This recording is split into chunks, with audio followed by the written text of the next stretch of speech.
What up, twin? Yo. Yo. How's it going, guys? Welcome back to a new stream. I know, it looks cluttered and it looks messy right now. Okay, sorry.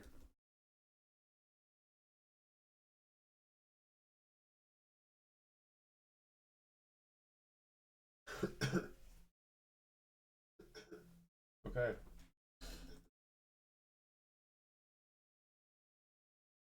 Okay. So, we are continuing our work on this piece, the One Piece piece, and we are doing a face cam, but not a face cam. It's me working on this with police body cams in the background. That is quite literally what's going to be my content. So, if you're new to this stream, thank you guys for joining. If you don't know, my name is Late Child Support. I do tattooing. I'm a tattooer. Fucking I've been doing tattoos for a little bit over a year now. I've done a couple on real skin, most of them on fake skin. But yeah, me too. This is what we're a watching high school today. field trip. So what we're watching is when a school field trip ends in amputation from EWU body cam. Let me go to OBS and make this just a wee bit smaller. Okay. Let's see how that looks.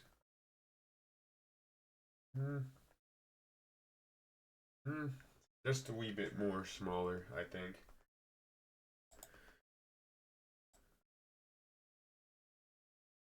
Something like that.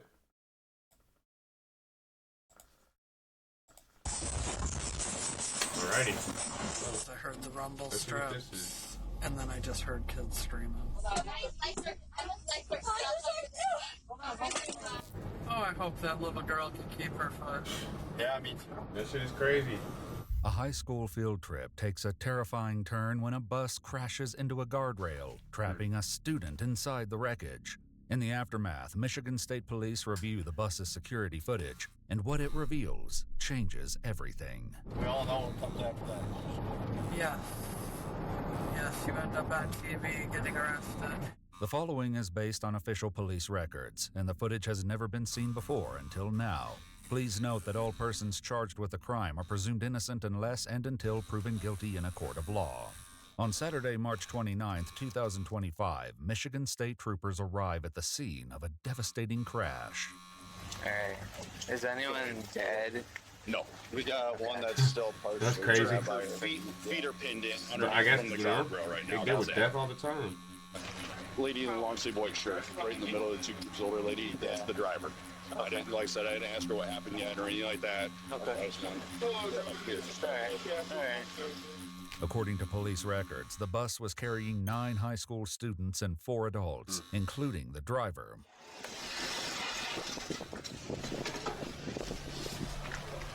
And just sheared the whole side of the bus off just now.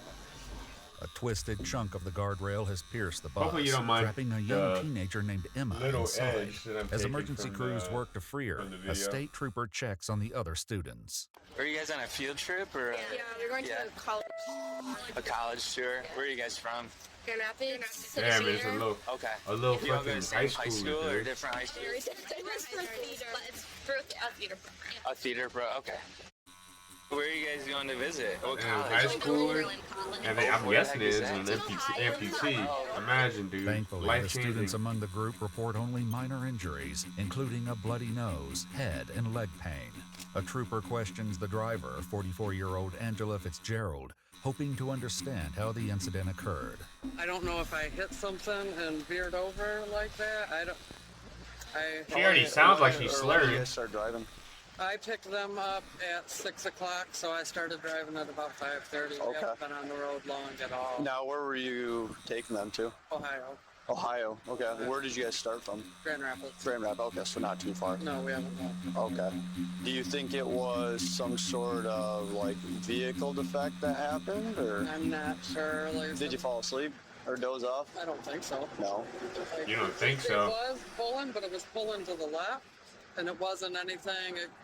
I couldn't really tell if it was wind or if it was the wheel. I mean, pulling. you know, we were talking about a bus. It You did know, seem to I'm be not pulling I'm to not the a left, bus but this driver. was the right. Okay. However, I ain't a one bus of the driver, adult so I don't know. mentors for the Civic Theater program shares a concerning observation. Did you see like what occurred or anything, or you just kind of were just like, I mean, I noticed that our driver had dozed off at first, and then they must have just Damn. full stopped. Tired, Yeah. dude. Investigators will wheel. later see the truth for themselves after viewing the security footage from inside the bus. Oh, nobody wants to get into an accident. What's that? I said nobody wants to get into an accident. No. If I'm gonna beat myself up over this. No, I got you. I have 2 kids myself. I just had the kids back by the ambulance. I'm expecting one of your moms to show up and beat me up any minute now. I know how I'd react in this situation. Yeah, I got you. I probably wouldn't beat anybody up, but I would do it. She's trying to save her ass. When's the last time that you had something to drink, alcoholic beverage? Months. According to police records, while Angela was deemed to have slower speech at times, there was no other sign of impairment. The trooper noted no Yeah, at odor least of she wasn't intoxicants, no bloodshot or watery eyes, and that Angela was able to maintain her balance. Per company policy, Angela consents to go to the hospital for a blood draw. You don't have any weapons or anything? Do you have any pockets here? No, Any pocket knives or anything like that? No. Okay. Is it okay if I check your purse real quick? go for it. Thank you.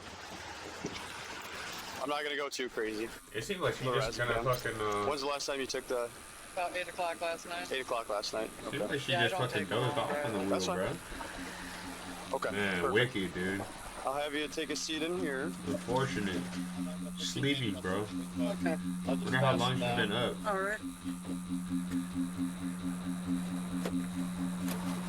I promise to behave myself, not play with your computer. No, you're fine. I won't start pushing buttons. I do like She's joking airborne around. stuff, She and I jokes do like around when airborne there's a stuff. fucking high school girl pinned between the bus and the guardrail. Alright, so now what? No, they're not gonna say nothing. Nobody will be there. I just need to start looking for new jobs. Damn. Like right now. Once Emma is freed from the bus, she's transported to Sparrow Lansing Hospital with a severe injury to her left foot and ankle. 3 other students are also transported by ambulance for treatment, and the rest are picked up by their parents at the crash site. Oh, she While has a heading severe to the injury? hospital for Angela's blood draw, the trooper updates his colleague over the phone. Though the news he shares about Emma is redacted, Angela has a clear reaction to what she's about to hear. Just past the exit is like the face of the guardrail. And then essentially what happened is the bus just ran down the side of the guardrail. It ended up shearing off the passenger side a little bit. And then one of the girls Damn. and she went down to spare on me. So that's why we're calling you guys. Dude, look at her I hope that fucking little face, girl bro. can keep her foot. Yeah, me too. According to Angela, she went to bed last night around 8 p.m. and got plenty of rest before this morning's drive. You Do know? you feel tired driving? Did you have some coffee this morning? I didn't have any coffee this morning. I was a little tired. You were. But Damn, what are you gonna I've do never about fallen that, though? asleep in a car, period. Do you think that you dozed off? I mean, I don't think so. Like I said, I can't sleep in your car while you're driving. Okay. I'll get sick. okay. So I can't see myself being able to. You don't know for sure. No, I don't know if the wind caught me, if I hit something and it knocked me to the side. I don't know. It Okay. just happened so fast. Like, what happens, though? And then Like, it was a falling rumble asleep. strip. especially when she's And not, then I like, just heard fucked kids up. scream. While Angela isn't certain that, what like, caused the crash, grounds the for, like, bus's internal cameras captured you know, every second grounds and will for- soon show exactly for how it trouble? all unfolded. Do I need to do a breathalyzer and stuff too? No, we'll just, Oh, they can I guess pump if that you, out blood. if you'd be willing to, that's fine. But No, I'll do we'll whatever just, I need to do. you said you haven't drank in months anyways. No, I'm not. We were just laughing about it last night. You could come to my house and make just about any drink you want. We go to the store and buy alcohol and it never gets open. Yeah. I'm normally too tired to drink. Drinking makes you tired. Right. What the fuck? Turn this off. Unless you overdo it, and then it makes you stupid, and I'd rather not be either. We all know what comes after that. Yes. Yes, Get some turn black up on going. TV, getting arrested. It's something like that. Or like you end up on this video. Marijuana. I ate a couple gummies probably a week ago. A week ago. Yeah. If there's going to be anything else in my system, that's what it would be. A week ago, she must have been. A week ago. Yeah. So that should be dissipated from your I At the don't think hospital, so. a preliminary breath test reveals no indication of alcohol in Angela's system. Any other potential That's like 2 impairment would weeks, ain't depend it? on the results of her blood test. Meanwhile, after receiving crash data from the bus, the troopers discuss the results, which capture the violence of the crash in shocking detail. She was going 68 on cruise control the entire time leading up, no braking until 0.2 seconds before the near collision, before the near deployment, which would have been the collision with the guardrail. Right. And at that 0.2 seconds before, she jerks the wheel. She did say she hit the rumble strips. I don't know if that has anything She to do. would have went past the strips. Hmm. In order to hit where she did on that guardrail, I think she would have been at past the rumble. Okay. But she jerked it back. That's what made it a glancing blow with the guardrail. Gotcha. So She would have been going straight at it if she yeah, didn't. because Jeez. with the road curve there, Yep. she would have teed it up. Ooh. Man, I be having dreams like While the guardrail kept the bus I from be having plunging down a dreams about steep crashing. embankment, the collision with the rail itself inflicted the most I'll devastating hit like some injuries. it's some The weird piece ass that was in dreams the though, bus, like where I'm that like was the head. like like, that was super the front. bouncy, From where they first hit. like super That was bouncy the front roads of the like this, Oh, and then my fucking so car will that's end where up it came flying, Like it goes down and then there's that little strike and then I'm plate like, on oh it. Yep. shit, It took the strike plate you with know, Oh, and then I okay. wake up before I fucking crash, That's or what like, that or I was. That actually could've been crash. way worse. So that was initial That impact motherfucker was scared through me. her foot. Yes. And then it just kind of. And then it rode the line. Like it. Oh. And then just sliced her. Yeah. Damn, One of the dude. passengers smoked their head on the top windshield. Damn, There's bro. a perfect head strike. Like the front windshield? Yeah. They So hit it that goes thing. the- They hit that thing hard, bro. Up above. Motherfucker Like, if flew you're up there. standing Holy straight up, shit. dude, they went long.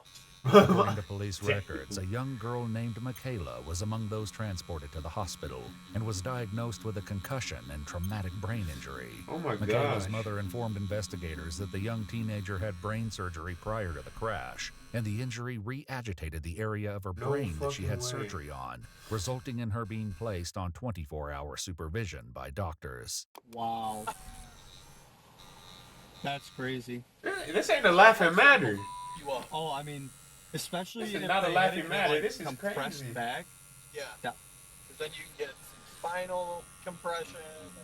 I can't wait That to bitch- that see bitch- the That bitch was video, though. two Yeah. 2 inches Like, shorter. that was almost really bad. Yeah.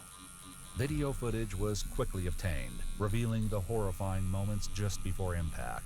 The footage begins at 6:53 a.m. I need to see the how road fucking- ahead is clear. how with fast no that bitch sign of fucking is. oncoming traffic. Look at this shit. Oh yeah, she's sleeping. Look, she's sleeping right there.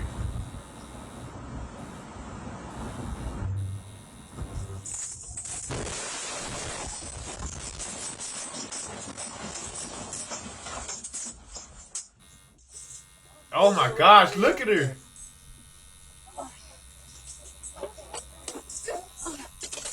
Oh my god. Emma, are you okay? No. Emma, somebody help Emma. Holy shit, dude. She's just waking up too. Emma, are your legs okay? No. Emma. Emma's legs are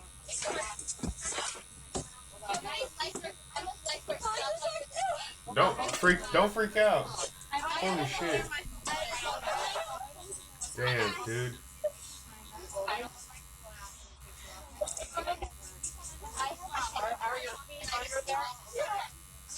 Michigan State Police reviewed the Holy footage, shit. noting Yeah, that dude, the look at her. driver's She's- eyes appear to be closed for several seconds before She's crossing the done. rumble She's strips. zoning out. She's Just before sleeping. impact, the She driver's dreaming. eyes open and the bus takes a sharp turn to the left. The sudden force of the She impact dreaming right causes now. the person seated directly behind the driver to fly forward. The bus then continues to travel along the length of the guardrail, where it eventually comes to a stop. According to forensic lab results, alcohol was not detected in Angela's bloodstream. However, there were detectable amounts of THC and lorazepam in her system at the time of the crash. Tragically, 4 days later on April 2nd, Emma's left foot had to be amputated. Emma and Michaela's recovery efforts have been detailed in 2 GoFundMe campaigns. According to court documents, 44-year-old Angela Fitzgerald was charged with 3 counts of operating while intoxicated causing serious injury and 3 counts of operating while intoxicated with an occupant less than 16 years of age. She entered a plea of no contest as part of a plea agreement, and 4 additional charges were dismissed. She's not yet been sentenced.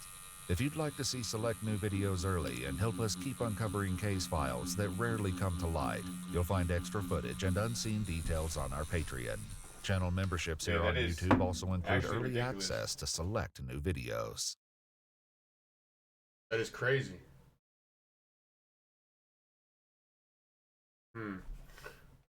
She was just taking a jog and somebody just drove off the side of the road. I'm way too loud. Hold it, let's see now. I don't think she felt it. Looks like she had a kid too. Oh my god! Hold up, this one sounds even fucking crazier. All right, let's hear. Where's the son of a... When a woman out for a jog is struck and killed in broad daylight. Oh my gosh. Oh my gosh. Damn, dude. Fucking car accidents, bro. Car accidents, man. You guys gotta wear your seatbelts. And make sure you guys don't drink and drive, or you might end up like this motherfucker right here.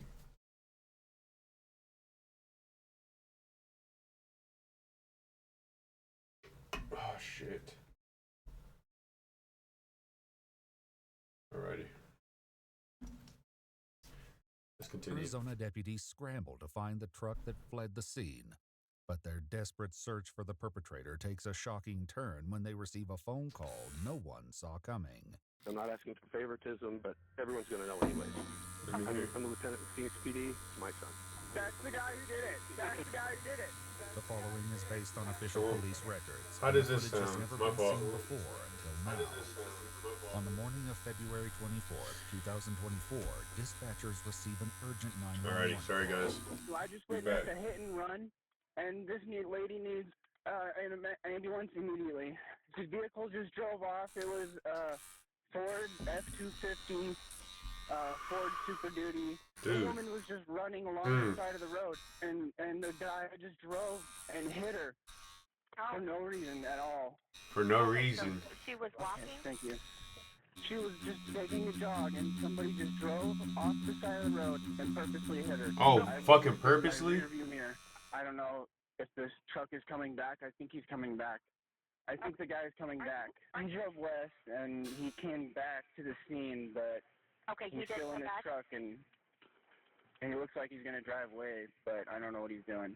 Is she conscious? You better get the fuck out of there. He's looking for a witness. He's looking for you. I think she's breathing. That's the guy who did it. That's the guy who did it. A Maricopa County deputy arrives as the caller points to the suspect's vehicle, but it once again turns and flees the scene. With the deputy unable to leave the victim's side, a civilian volunteers to follow the suspect, but quickly loses sight of them. Though the deputy attempts to help the victim, the woman shows no sign of life.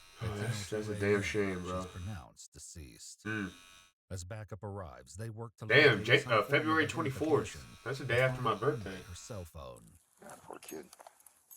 I don't think she felt it. Looks like she had a kid too. Scattered along the roadway are her white earbuds, glasses, and pieces of a headlight.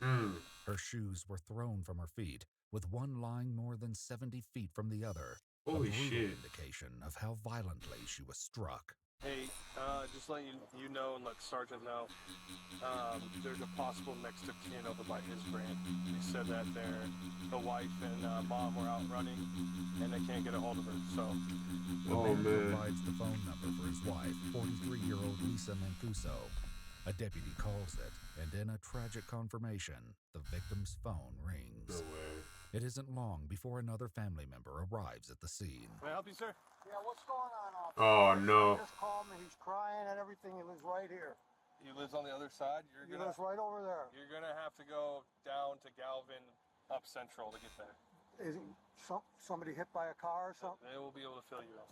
The man is Lisa's father-in-law. Oh. He rushes to her home where deputies are speaking with Lisa's husband and young son. Their emotions spill over as they learn the cause of her death. Oh my God! Oh. Damn, son. Where's the son of a... Looking for him. Hit and run? Hit and run. Oh, man. You know what? We were complaining about a stop sign here. You know, this is ridiculous. They go 8 miles an hour down this road. I know you guys are spread thin. I realize that. But now your daughter's dead. That is crazy. Really sorry. Yeah, I know. Damn. No, just what would pass the house. Oh my gosh. Lisa's husband, Stephen, attempts to pull up their security footage, while friends and family try to comfort the young boy who has just lost his mother. Damn, son. Oh, man. It's gonna be all right, buddy. It's all right. Oh my gosh. Ready to go? How's your chest, dude? It's better, but dude, I'm just in utter shock right now. Like, I can't even think of it. Overcome with emotion, Stephen takes his son inside the home for a break, while his father stays outside with deputies. Damn, they're tearing, crying, bro. Holy shit. No, that's mom. I would recommend seeing her like that. That's the best way for it. Yeah. Oh my gosh. Oh, this is gonna be devastating for him and his son. Oh yeah. Is that Lisa there? Yeah, sir. I'm sorry to say it is, sir. I'm sorry. Oh my God. I'm so sorry. Oh no, that's the father-in-law. Back at the scene, deputies gather statements from witnesses. Oh my gosh. I noticed this woman in black, workout clothes if you will, drunk. She wasn't anywhere near the vehicle. My own personal opinion, not seeing the details, as far off as she was, and shame on me for saying this, there had to have been intent. The 911 caller who saw the tragedy unfold. No, even the witness said the same thing. Dispatchers the incident looked very intentional, but deputies aren't quite certain that's the case. Wow. So originally he said it looked intentional, but then when I asked him about did the vehicle abruptly turn in, he said no, it was just a gradual, kind of went over at 692 or just did strapped it or something. But we leave. Maybe big truck. Call it play dumb. He came back. If you thought I just hit a box on the road. Yeah. According to witnesses, the truck ultimately made 2 U-turns near the crash site before fleeing the scene for a final time. While the cameras at Lisa's house weren't working, investigators obtained a clear view of the truck just before impact from a nearby residence. Fast as fuck. The 911 caller's SUV passes the home, followed moments later by the suspect's truck after rolling through a stop sign. Look at him. The collision itself happens off camera, but the sound of the impact is fully captured. Despite clear footage of the truck and several witnesses, investigators are only able to get a partial license plate. Once images of the vehicle begin circulating on social media, deputies receive a shocking phone call they never expected. Sheriff's Office, how may I help you? Hi, my name is Ben Moore, and I need to have a deputy dispatched out to me. The person that drove my son's truck last night, drove him home, hit a gal on Cloud Road and Central, and I just found out about it, so I was calling to see if they could come to my house. Is your son there? He's here. Yeah, he's here with me. He said someone was driving? I'm Lieutenant with Phoenix. I'm not asking for favoritism, but everyone's going to know anyways. Okay. I'm a Lieutenant with Phoenix PD. It's my son. Lieutenant Moore's message is relayed to a Maricopa deputy, who reaches out to him urgently for more details. Yes, I started getting phone calls. That's the only reason I even knew. So I went outside, I looked, there was damage on the front of the vehicle. And so I went inside and asked my son. His buddy called me immediately because he had seen the pictures online. Right. And said he was at breakfast. That kid's on the way here right now. Okay. The one that was at breakfast with him this morning. Yes, sir. That friend says that the girl he was on a date with was driving the truck. Where is the vehicle currently located? What is going on, He dude? parks it on the side of my house. Okay. It's on the side of the house. Was he in the vehicle when the crash happened? He doesn't know he was passed out. Okay. So He lying, bro. I don't believe him. Was in the vehicle? yes, he does. The deputy obtains his address and lets him know he needs to come speak with him in person.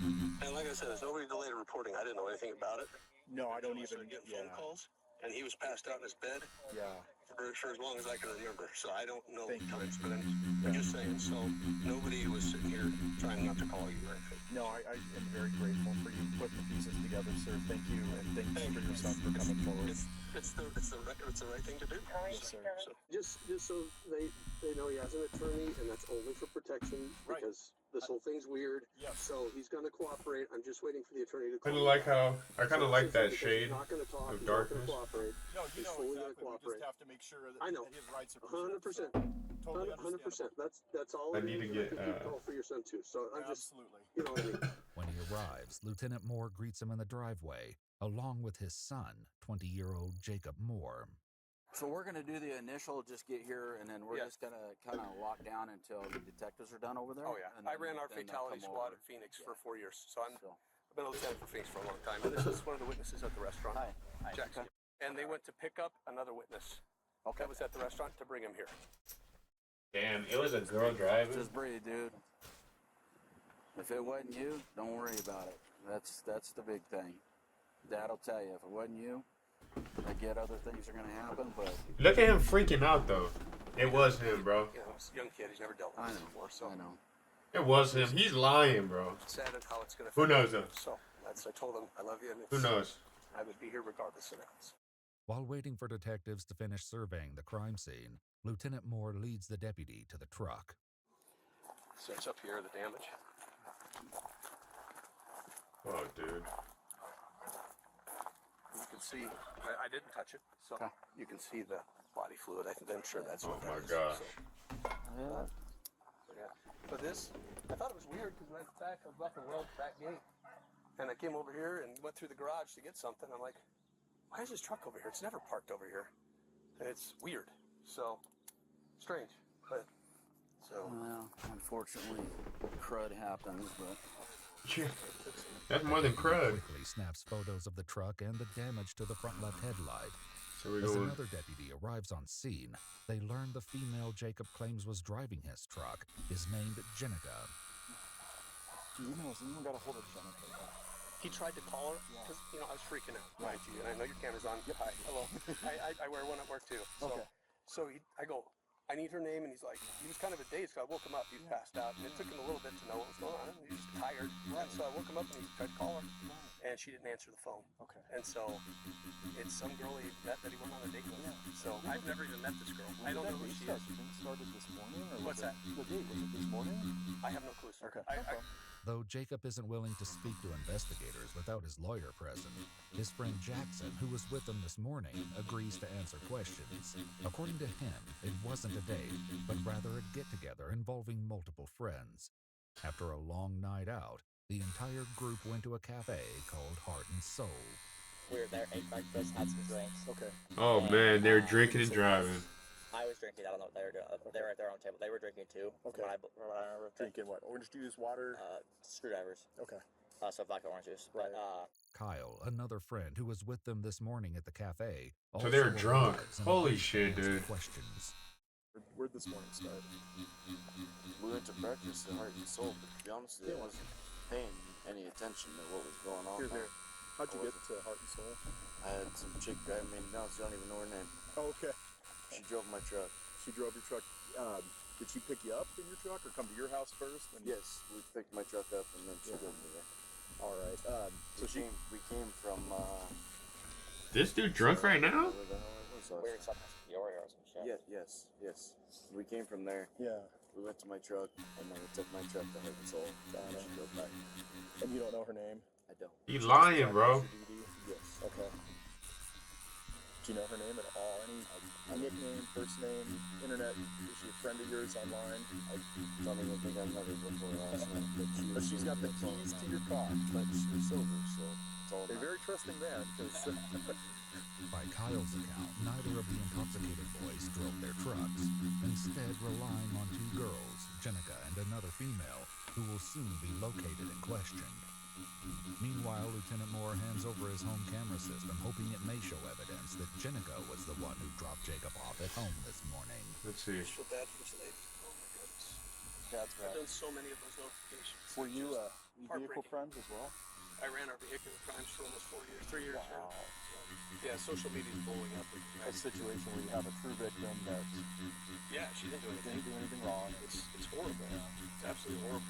Everything on social media is saying the girl's driving, they're looking for the car. I didn't see that until the people start sending me stuff.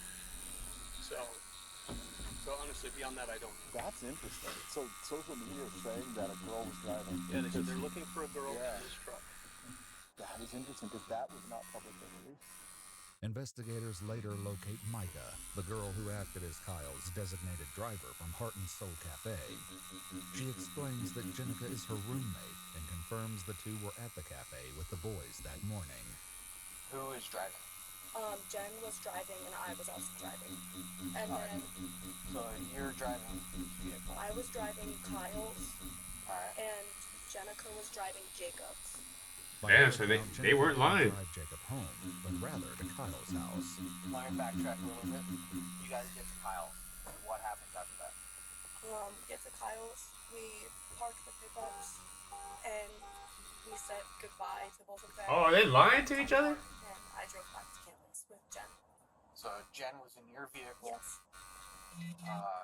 Jacob and Kyle stayed at Kyle's house. Is that correct? I believe so, unless they left after that, I'm not sure. Micah explains she and Jenica have been with the boys since the night prior, but struggles to recall specific times and locations. Her lack of certainty prompts the detective to interrupt the interview with a pointed question. Alright. So I'm gonna ask you flat out. Are you covering for anyone? No, I have no idea what's happening. So do you understand the severity of this? I do, yes. Someone lost their life. Yes, I know. Alright. If I knew about it, I would say something. Yeah, he's pretty good at this, though. I want to be in law enforcement after I got I'm justice and teacher.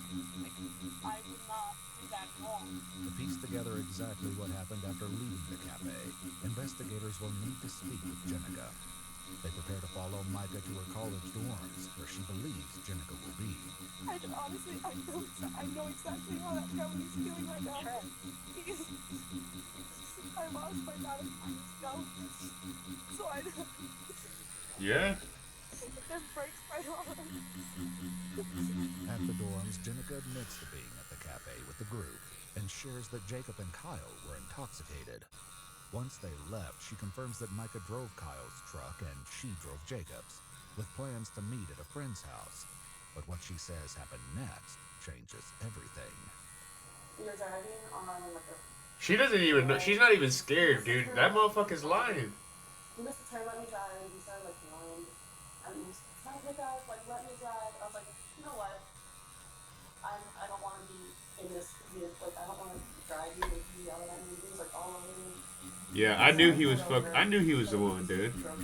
Look, she's not even phased. Seats with Jacob and arriving at the friend's house, Jenica claims that Jacob didn't want to stay, as he was tired and just wanted to go home. According to her account, he drove away alone, leaving her in the driveway. So, Everyone has different stories. this morning, a woman was jogging on Cloud Road. She don't even know, dude. She's not the one. Gray I can tell. F-250 and killed. Truck's registered owner happens to be a police officer. He doesn't remember how he got there, but he claims that you were driving. And that you were driving that truck, and he wasn't. It's looking like they're trying to place you behind the wheel when that woman was struck and killed. Thankfully, investigators wouldn't need to rely on hazy accounts, as video evidence would clearly show who was driving the truck just before Lisa Mancuso was struck and killed. Let's see. Just after 8 a.m. on February 24th, surveillance Let's see this shit. captured Jacob and Kyle arriving at Heart and Soul Cafe. Look happy as fuck. Jacob can be seen dragging his feet, swaying off balance, and showing signs of impairment. Minutes later, Jenica and Micah join the boys and sit at their table, and they're served alcoholic drinks. One friend, who wasn't with the group but seated in the bar area with Jackson, answers a serious question. Who purchased the liquor? 'Cause you guys are underage. I did. Ooh. You did? Okay.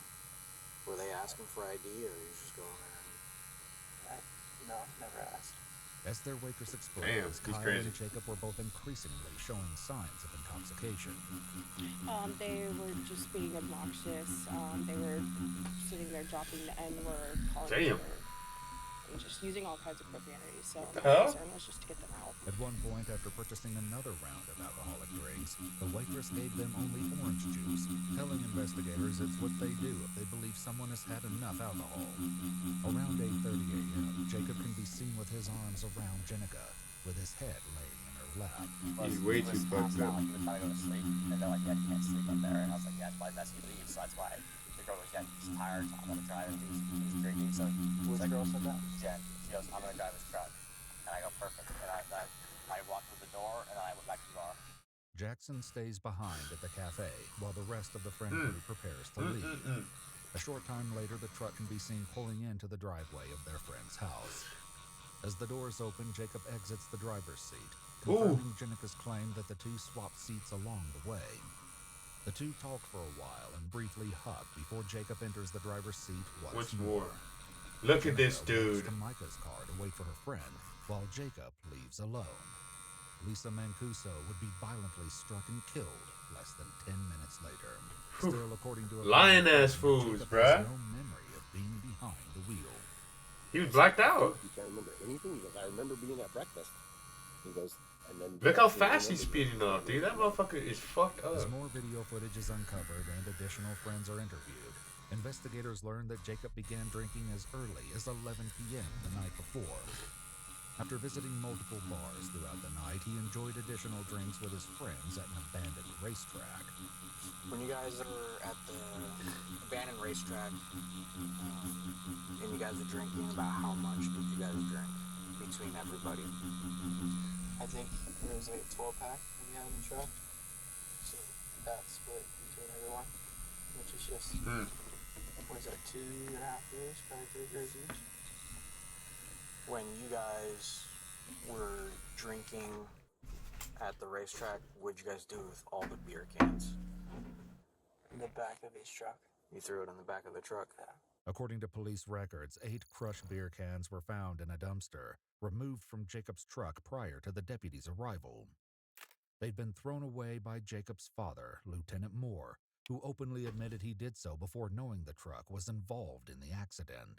So, could be protein in the Coors Light and the Monster. I picked up a whole handful of crap out of the back of his truck and threw it in here. And while Jacob's father was seemingly conflicted over whether Jacob parked the truck in its usual spot, Where he normally parks it, on the side of my house. Well, why's his truck over here? Hey, It's dude. parked over here. It's weird.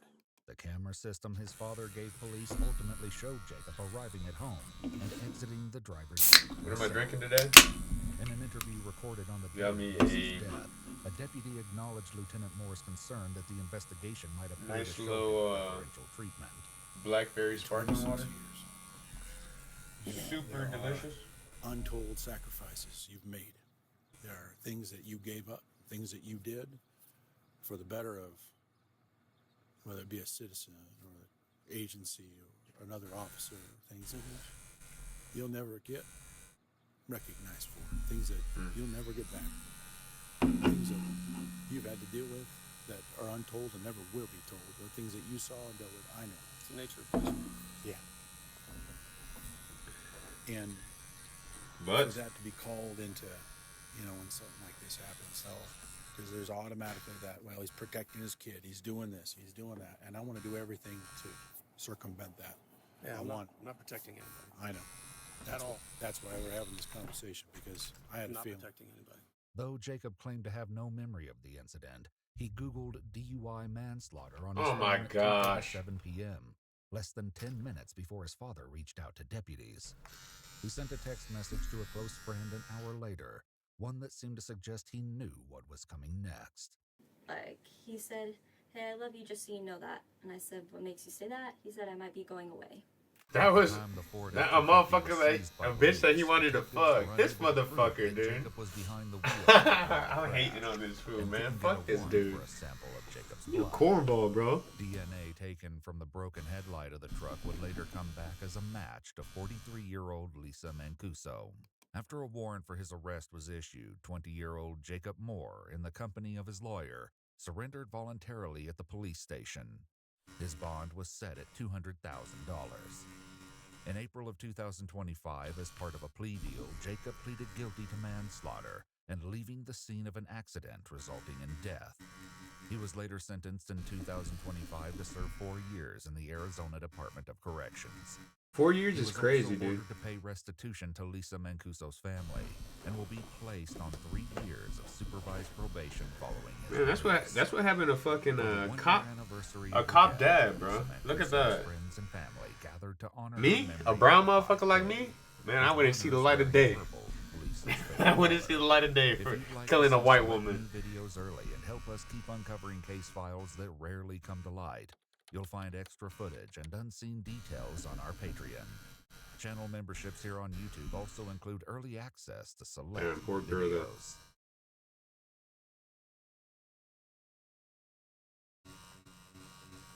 Let me get that super dark right here. Alright, fine. So get a unit up here. I'll be watching. Before? Sir, has he seen her before? There's clothes in the boys' bathroom and the bed. He changed his clothes. I'm about to lose my going My through a lot. kid shows up missing, and we didn't do anything or put him in a database. That's unacceptable. Put your hands behind your back now. Look at this dude. Dirty ass fro.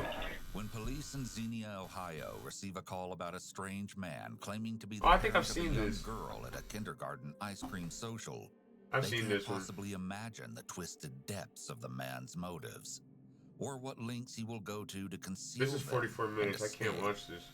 The majority of the body camera footage in the following video has never been seen before, and information included in the video was obtained through actual time. Oh my gosh, wait up. Did you see that? Felonious assault and escape. In February of 2023, he was deemed competent to stand trial. At the time of this video's Cornball. posting, it's unknown when the trial will take place. At the very Check this one out. Car swerved quickly over to the shoulder, stopped, pulled his daughter out of his vehicle, set the daughter on the ground, and was going to drive away. Are you dead ass?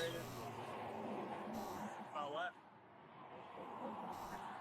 The struggles of parenting. So you left her? Bystanders watch as a 4-year-old girl is left on the shoulder of a busy freeway near speeding traffic. They rush to intervene, only to discover the person who left her there is her own father. He's like, I was just trying to scare her, but I am in shock. Like, I'm in shock. The following is based on official police records, and the footage has never been seen before until now. Please note that all persons charged with a crime Come are on, presumed dude. innocent unless and until proven guilty in a court of law. On August 23, 2025, dispatchers in Pierce County, Washington receive a call from a woman on the freeway. Hi there. We're just right off of 512, right after it changes from 161 in Puyallup. Okay. And a gentleman pulled over to the side of the road and was going to leave his child on the side of the road. But there are several cars who pulled over and have him here, not letting him leave. Conveniently, a Washington state trooper. Hey, that's gang right there, dude. That's bystanders crazy. and stops Fuck to yeah. investigate after one of them flags him down.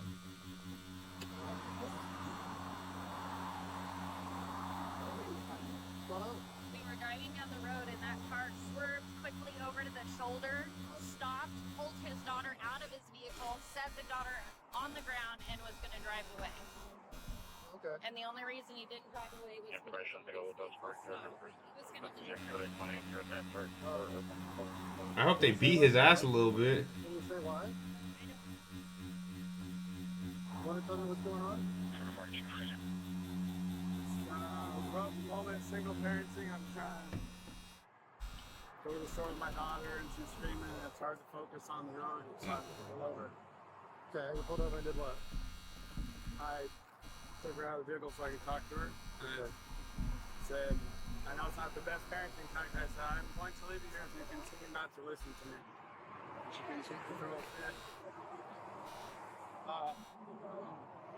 Mom just left for the military a couple days ago, so it's been. Damn, dude, and you guys are still together? What is wrong with you? The girl, who is just 4 years old, is now in her booster seat and sitting in the dad's vehicle. But according to one witness, she was seen crying and walking along the freeway, where the posted speed limit is 60 miles per hour.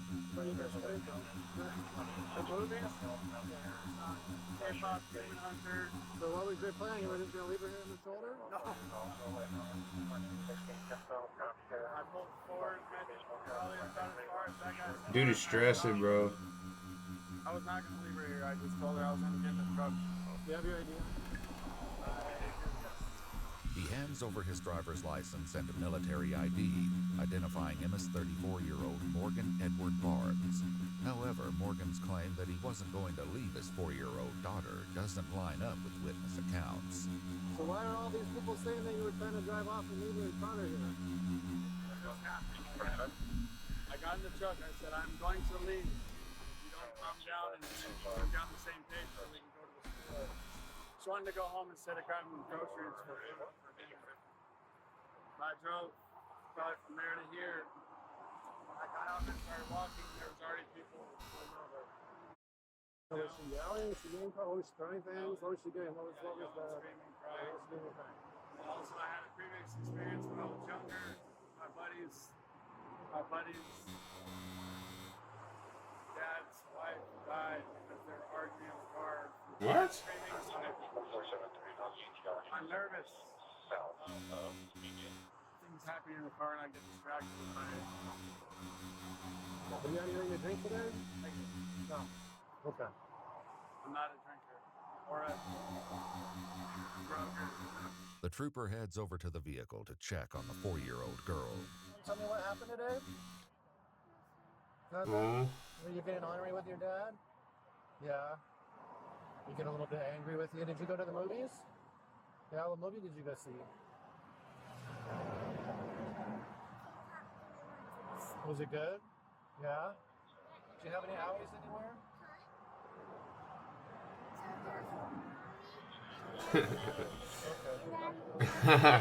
Dude. You're a fucking douchebag, bro. The trooper then returns to speak with the witnesses, explaining what he's gathered from the situation. So, sounds to me like he just had it was to his wits' end with her, apparently. Whatever that might mean. So he was trying to teach her a lesson, apparently. He said he wasn't going to drive off. He said he was just going to drive forward a little bit. I'm just telling you what he said. I wasn't here. Well, we saw it. He wasn't just proving a corner. He was like taking off, like he was taking the off, tires man. were squealing and taking off. So 3 cars pulled off the highway, man. That's true. You know, there's witnesses. From her. Why did he stop? Were you standing in? I honestly think he stopped because 3 cars pulled over. Yeah. How far away from her did he get though when he was driving? 20 yards. About that, yeah. And she's just walking around like she's on the side of the freeway. I mean, he takes her out, he ushers her around, and then he just left it. And he set her right next to the highway. Given the conflicting accounts, the trooper heads over to his cruiser to contact his supervisor and make a decision on where to go from here. Meanwhile, backup arrives and gets more details from Morgan. What's going on? I showed him late, so what? I just need a second. I'm frustrated. About what? The struggles of parenting. Morgan explains the 4-year-old's mother is currently on deployment with the U.S. Army Reserves. How long has she been gone? Since February. Damn. She doesn't come back till March. Damn, dude. More than a year? It's just one kid or how many kids you have? 5? 5 kids? Between the 2 of us, we got 9, but 5 of them were in the house. Okay. And it's just you taking care of all 5 kids, huh? Yeah. Get it. It's rough. Meanwhile, the trooper who first responded to the scene gets in contact with his supervisor and explains the situation. And when I'm talking to him, he's not impaired or anything. He said they just came from the movies. She confirmed it. She doesn't have any injuries or anything on her. He said that his wife just got deployed to the military. He's a single parent at the moment. Things are tough. And she was screaming and yelling, and he was just trying to like punish her, I guess. All these people here are all angry, like wanting to see something done right now. He has a military ID. I don't know if he's still in the military or not. It says veteran on his Arizona driver's license. Were you prior military? Yeah. What was your MS? 12 November? Oh, okay. I was told Bravo. Yeah, hung out with those guys a lot. Yeah. He just medically discharged me a few weeks ago. Nice. How's that treating you? Take it day by day. I gotcha. As the trooper continues speaking with his supervisor, he receives instructions regarding Morgan and his 4-year-old daughter. Okay.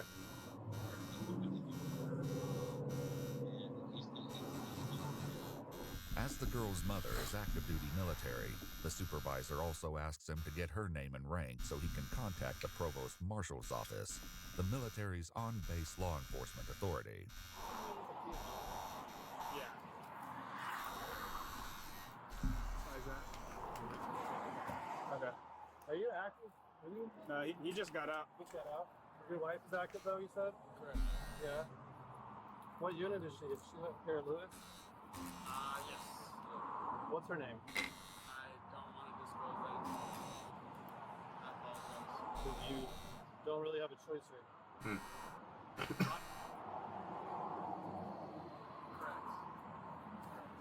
Do you have any family in the area? Unfortunately, I don't. You don't. Okay. He doesn't want his wife knowing. Turn off the fan, point it back. Yeah, let's go over here. Yeah, at least, yeah. You know.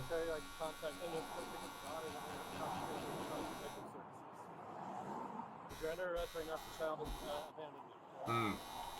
Morgan is led away in handcuffs, while 2 witnesses return to his vehicle and remain with the 4-year-old girl so she isn't left on her own. So like I said, you're under arrest for the child abandonment, okay?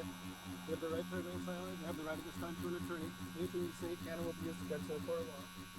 And you understand your rights? Yes, sir. Okay, can you slide on in for me? Can you slide on in for me? Yes, sir. Sorry. I'm sorry. I'm not closing the door yet, but I need you in the car, okay? Can I talk to you real quick?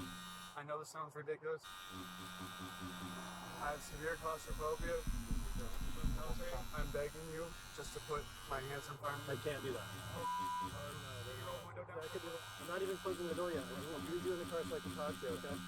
Morgan is asked again if there's anyone who can pick up his daughter, and he suggests a neighbor. He then asks the trooper to retrieve his phone from the vehicle, and that's when the trooper notices a photo of the girl's mother tucked inside Morgan's wallet. She looks real familiar. I think I knew her. Okay. What the hell? Well, that would be great because then if we could figure out where, we could just we could get her to the post. Okay. Yeah. Something. That's what Jim was telling me to do. I mean, I could try to call her. I don't know if she'll pick up because they're. You have her number? Yeah. What try to call her. What the hell? We just got deployed. Well, they're in. I know where they're at. They're in Texas. If they're still there. Morgan is asked one more time to give his wife's name, and he finally provides the information. What is your wife's name? Melissa. What? Melissa. What is she doing in the Army? She's a glorified babysitter. I'm not trying to make a joke. She's a CSM. CSM? Is that what you said, CSM? Correct. Yeah. Trooper On, who recognized the girl's mother by her photo, is able to get her on the line and explain the situation. Your husband has been arrested. And it's for child abandonment. Correct. We had a third-party witness saying that your husband was trying to abandon her on the side of the highway. Yeah. He's stressed out and taking care of the kids and stuff. I don't know if he has prior mental history or anything like that. But She states that she'll contact her 25-year-old daughter, the young girl's stepsister, to come pick her up. But first, she has to speak to her 4-year-old to make sure she's okay. Hi! I got Mom on the phone and she wants to talk to you. Yeah, it's Mom.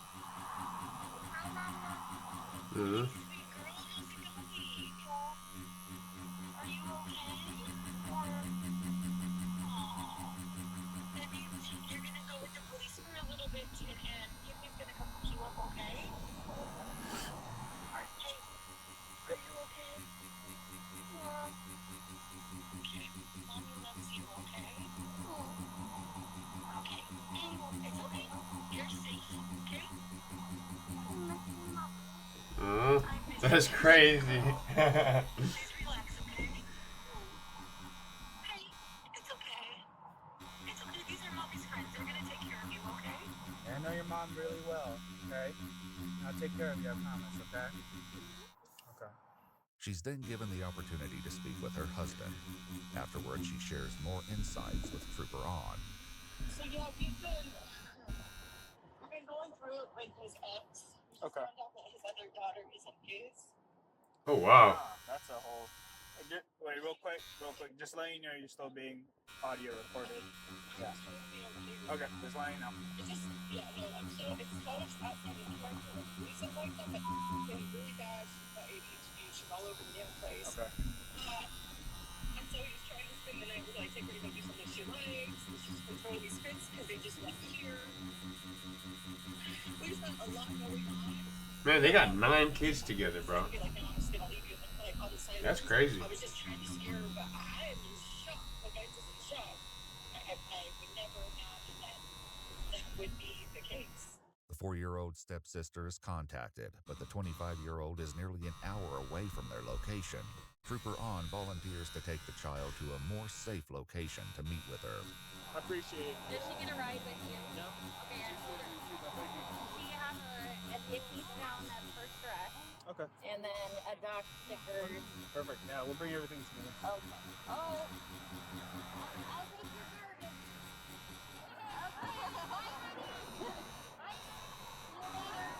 After securing her car seat in his cruiser, the two head out, and the 4-year-old comments on what happened between her and her father. My dad thinks that I hit him bad. My dad thinks about that, and my dad and I was not being rude. Yeah. What does D-E-R spell? D-E-R? Yeah. She's snitching, bro. Why is it so dirt? Oh my god. That is crazy. By contrast, her father's ride to jail is nothing but silent. Witnesses who remained on scene until both the 4-year-old girl and her father were gone provided written statements and were sent on their way. The trooper noted in his report, had it not been for the prompt action of the witnesses, the child could have been seriously injured or abducted. It's true, though, man. Fortunately, she That's suffered ridiculous. no harm. Do you like my shirt? It has rainbow on it. Do you like that song? Yeah. K-pop dancers. Yeah, let me play it for you. The young girl sings along to the music as they park at a Denny's restaurant to wait for her stepsister, who eventually arrives and safely collects the 4-year-old girl. According to court documents, 34-year-old Morgan Edward Barnes was charged with abandonment of a dependent person in the 2nd degree. 2 days after his arrest, he was released on his own recognizance and ordered no contact with his daughter. He entered a plea of not guilty, and his case is ongoing. Shit, If you'd dude. like to see select new videos early and help us keep uncovering case files that rarely come to light, you'll find extra footage and unseen details on our Patreon. Channel memberships here on YouTube also include early access to select new videos. Hands. Hands. What are we watching? What are we watching? Hands.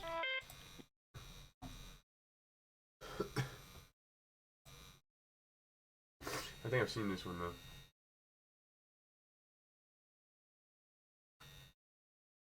Just watch something crazy.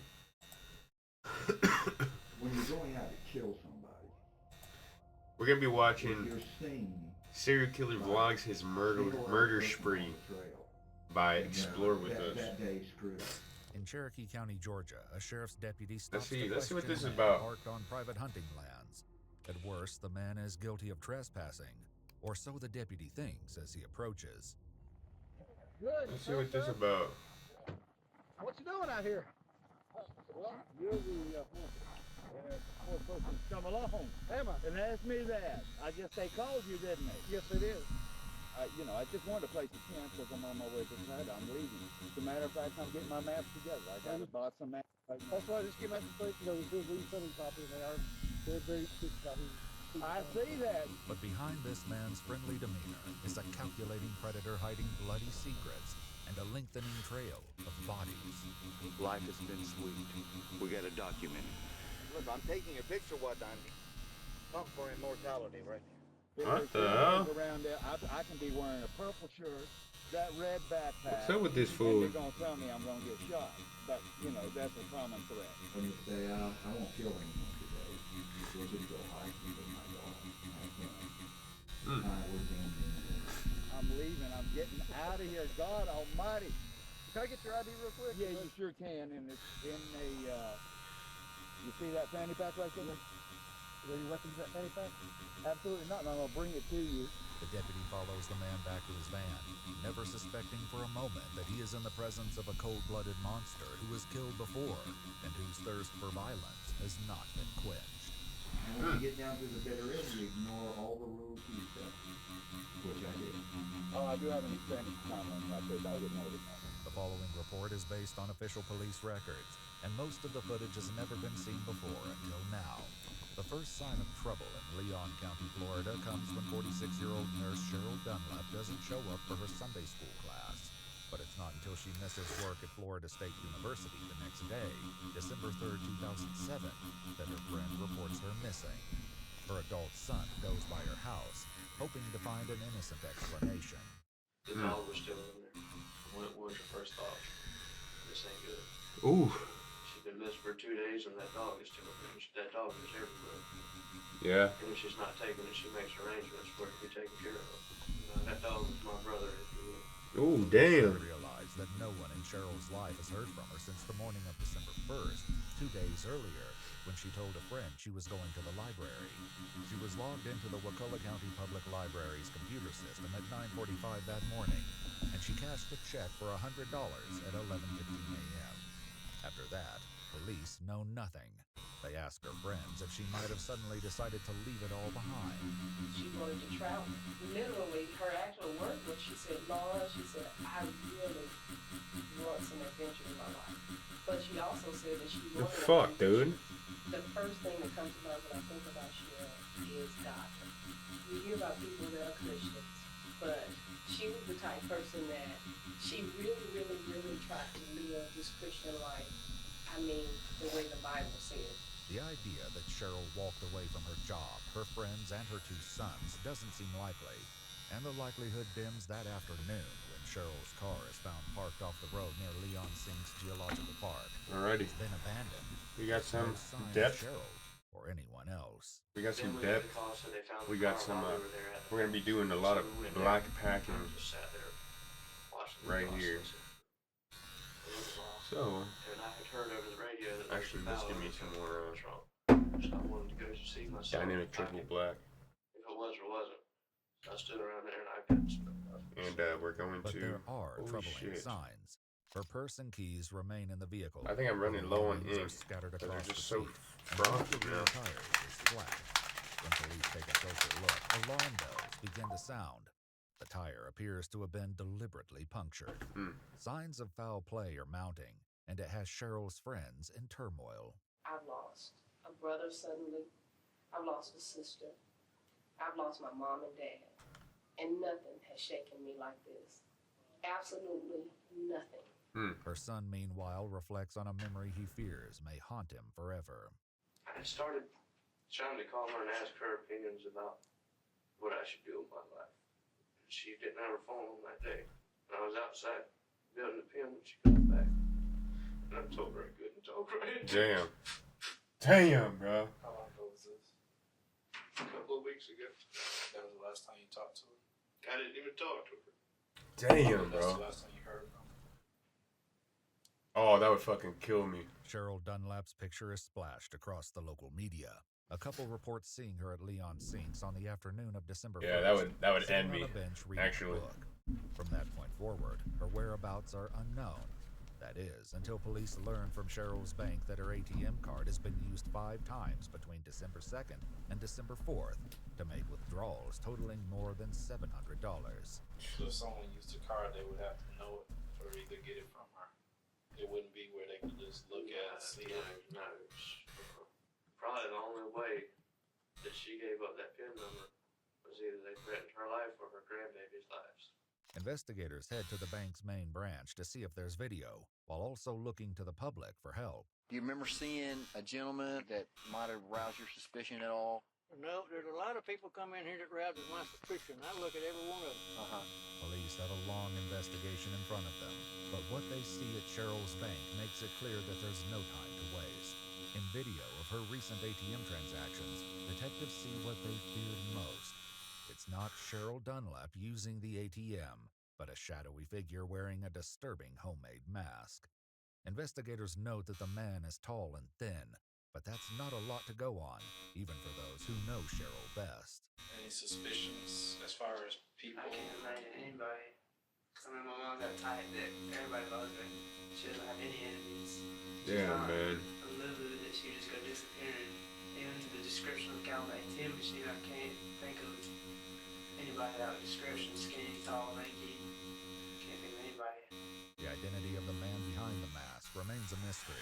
But a month later, more than 300 miles to the north, another woman would suddenly vanish. We can't be watching this one, dude. An hour long? Stay in the shadows. I mean, we can.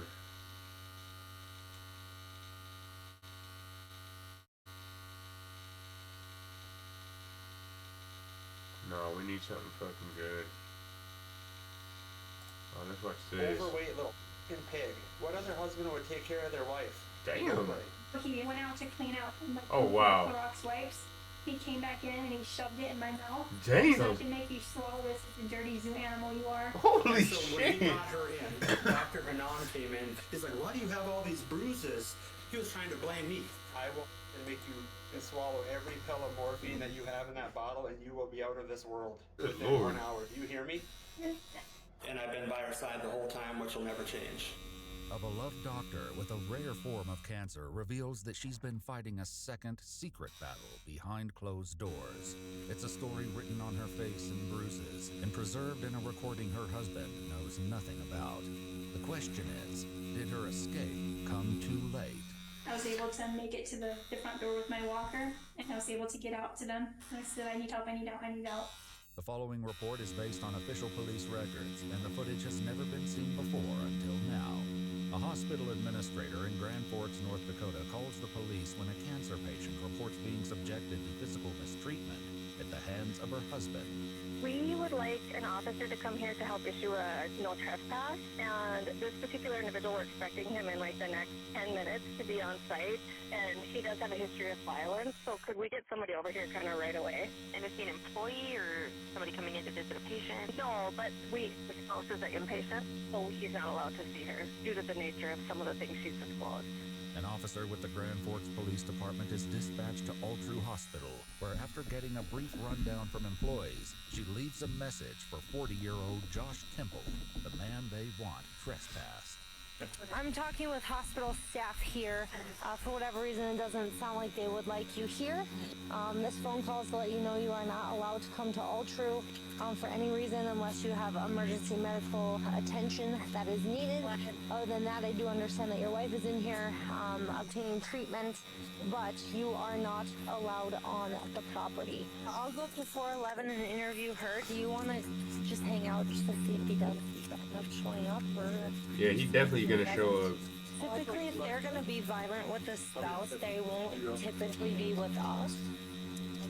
But They got that motherfucker downloaded already. that doesn't mean anything, but typically, you know, they do stuff like that in private, right? I was just going to say, yeah, it's more of a behind closed doors type thing. Yeah. The officer arrives at the room where Josh's wife, Dr. Whitney Temple, is receiving treatment for complications arising from chemotherapy. She does have a cancer diagnosis of some sort, okay. And what is she here for currently? It depends on how you spin it, right? Okay. She had diarrhea. She's being abused. I mean, she knew she would potentially die because she has low platelets. So she used her diarrhea as her excuse and weakness to get here. Okay. To try to get herself safe. And maybe it's not what we're thinking, right? Maybe it's more verbal abuse, which is something that you'll know when you see her. Okay. The officer learns that Whitney came to the hospital. Oh, you'll know when you see her. That's crazy. But before she can get more information, she gets a phone call back from Josh, who believes this stems from a conflict between himself and medical staff. I was there last night taking care of her, and I think they're mad because I had her get out of her bed and stand up for a little while as well. And they missed that she was fluid overloaded, and so they weren't following proper, because I know a lot about medicine too, and my wife's a physician. Okay. And I study it. I love medicine. Absolutely love it.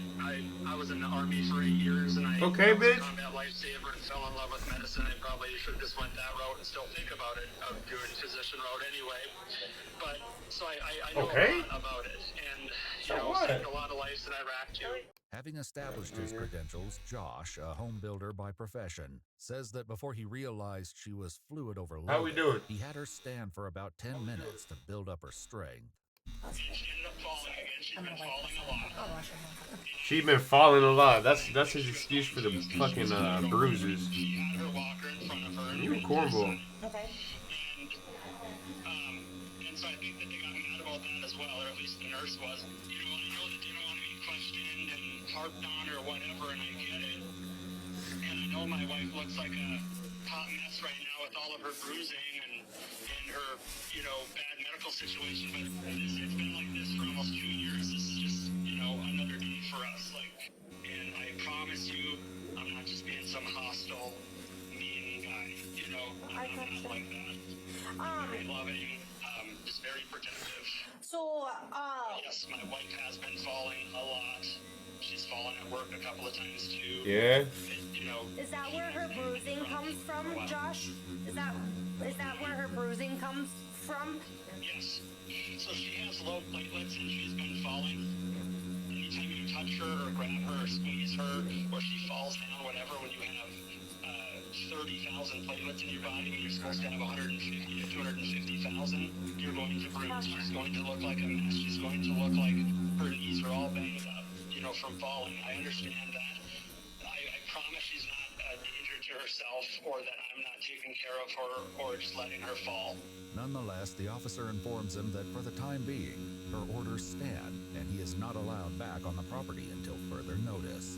Next, the officer must speak with Whitney, who has a much different story to tell. Hello, my name's Abby. I'm with the police department. Do you mind if we chat? Absolutely. Okay, and you're Whitney, right? And these are mom and dad? Mom and dad. And they know everything. And you came in a couple of days ago, I think they said the 3rd? Yep, and I had to come by ambulance because he refused to take me to the hospital. Okay. So I ended up calling an ambulance in the middle of the night. In here. Whitney will share much more about the horrifying lead up to this hospital stay, but she assures the officer that's that some her marriage didn't some Mission Impossible escaping. As much as Josh may claim otherwise. If they're trying to make it look like I'm letting her fall, or being mean to her, or whatever, we've been married for since 2020. 5 years? So when we 4 moved years into at the our time. townhouse in June of 2020, he said I said something lippy, and he punched me in the chest, and I fell on my butt, and I was like, why did you do that? And he's like, you just slipped. I didn't hit you that hard. If I hit you, you would have broken something. According to Whitney, that was only the beginning. We were in the car, and He was trying to get that life insurance or something. too lippy and mouthy. That's what he was trying to do. He hit me in the side of the face. I was wearing my sunglasses, and it broke the sunglasses on my face, and I was marks. And when I told him you broke my sunglasses, and he goes, I was just trying to grab them off your face, and you listen to me. Whitney's Whitney says that these episodes didn't end when she was diagnosed with cancer in 2022. If anything, they may have gotten worse. I have a significant wound on my backside that medically he was kind of the cause of because he wouldn't bring me to the hospital. Okay. And so he was doing my wound care for it. He said he's the only one who could do it and I would die if he didn't do it, so nobody else can take care of me. And I was getting really, really woozy, and he like smacked me on the butt on the non-injured side. And he's like, wake up, if you fall on this floor, you're gonna get septic again, we can't get you up. And another time during a dressing change, I was being lippy, and he hit me on the back of the head, and it made my head hit the side of the tile in the shower. Whitney endured Josh's episodic outbursts and isolation. Not funny. It's not until a funny. particularly bad incident in April 2023. Afterwards, she reached out to her sister and broke her silence. Josh took my phone away from me last night, but not before I hit record. Then, referring to Josh's daughter from a previous relationship, she said, he initially got mad at me because I asked him for a wet paper towel to clean bone slobber off my blanket from dog. And with that, Whitney shared 2 audio recordings that the police report, in a moment of understatement, describes as disturbing. You always find a way to up, and this is why I don't want to be with you forever. All you do is you're just a goddamn, I mean, you're just nothing but a burden. I've been taking care of you. It's horrible. Damn. You have cancer, and if you're not dying, you're complaining, you're pissing me off. There's always something with you. When are things ever just going to be good? The truth is, never, right? Huh? Good right? Lord, dude. You freak out over a little dog eating their bone next to you. I didn't freak out. Oh, I need this plank to walk. Oh, I need that walk. Oh, I need this one. I just asked for a wet paper towel. So, start doing your own stuff. Let's see how well that goes. You want to do your own wound care tonight? I can't see it. I'm just sick of you, and I just don't know how we're going to be able to keep pushing forward. I just do not enjoy my time with you.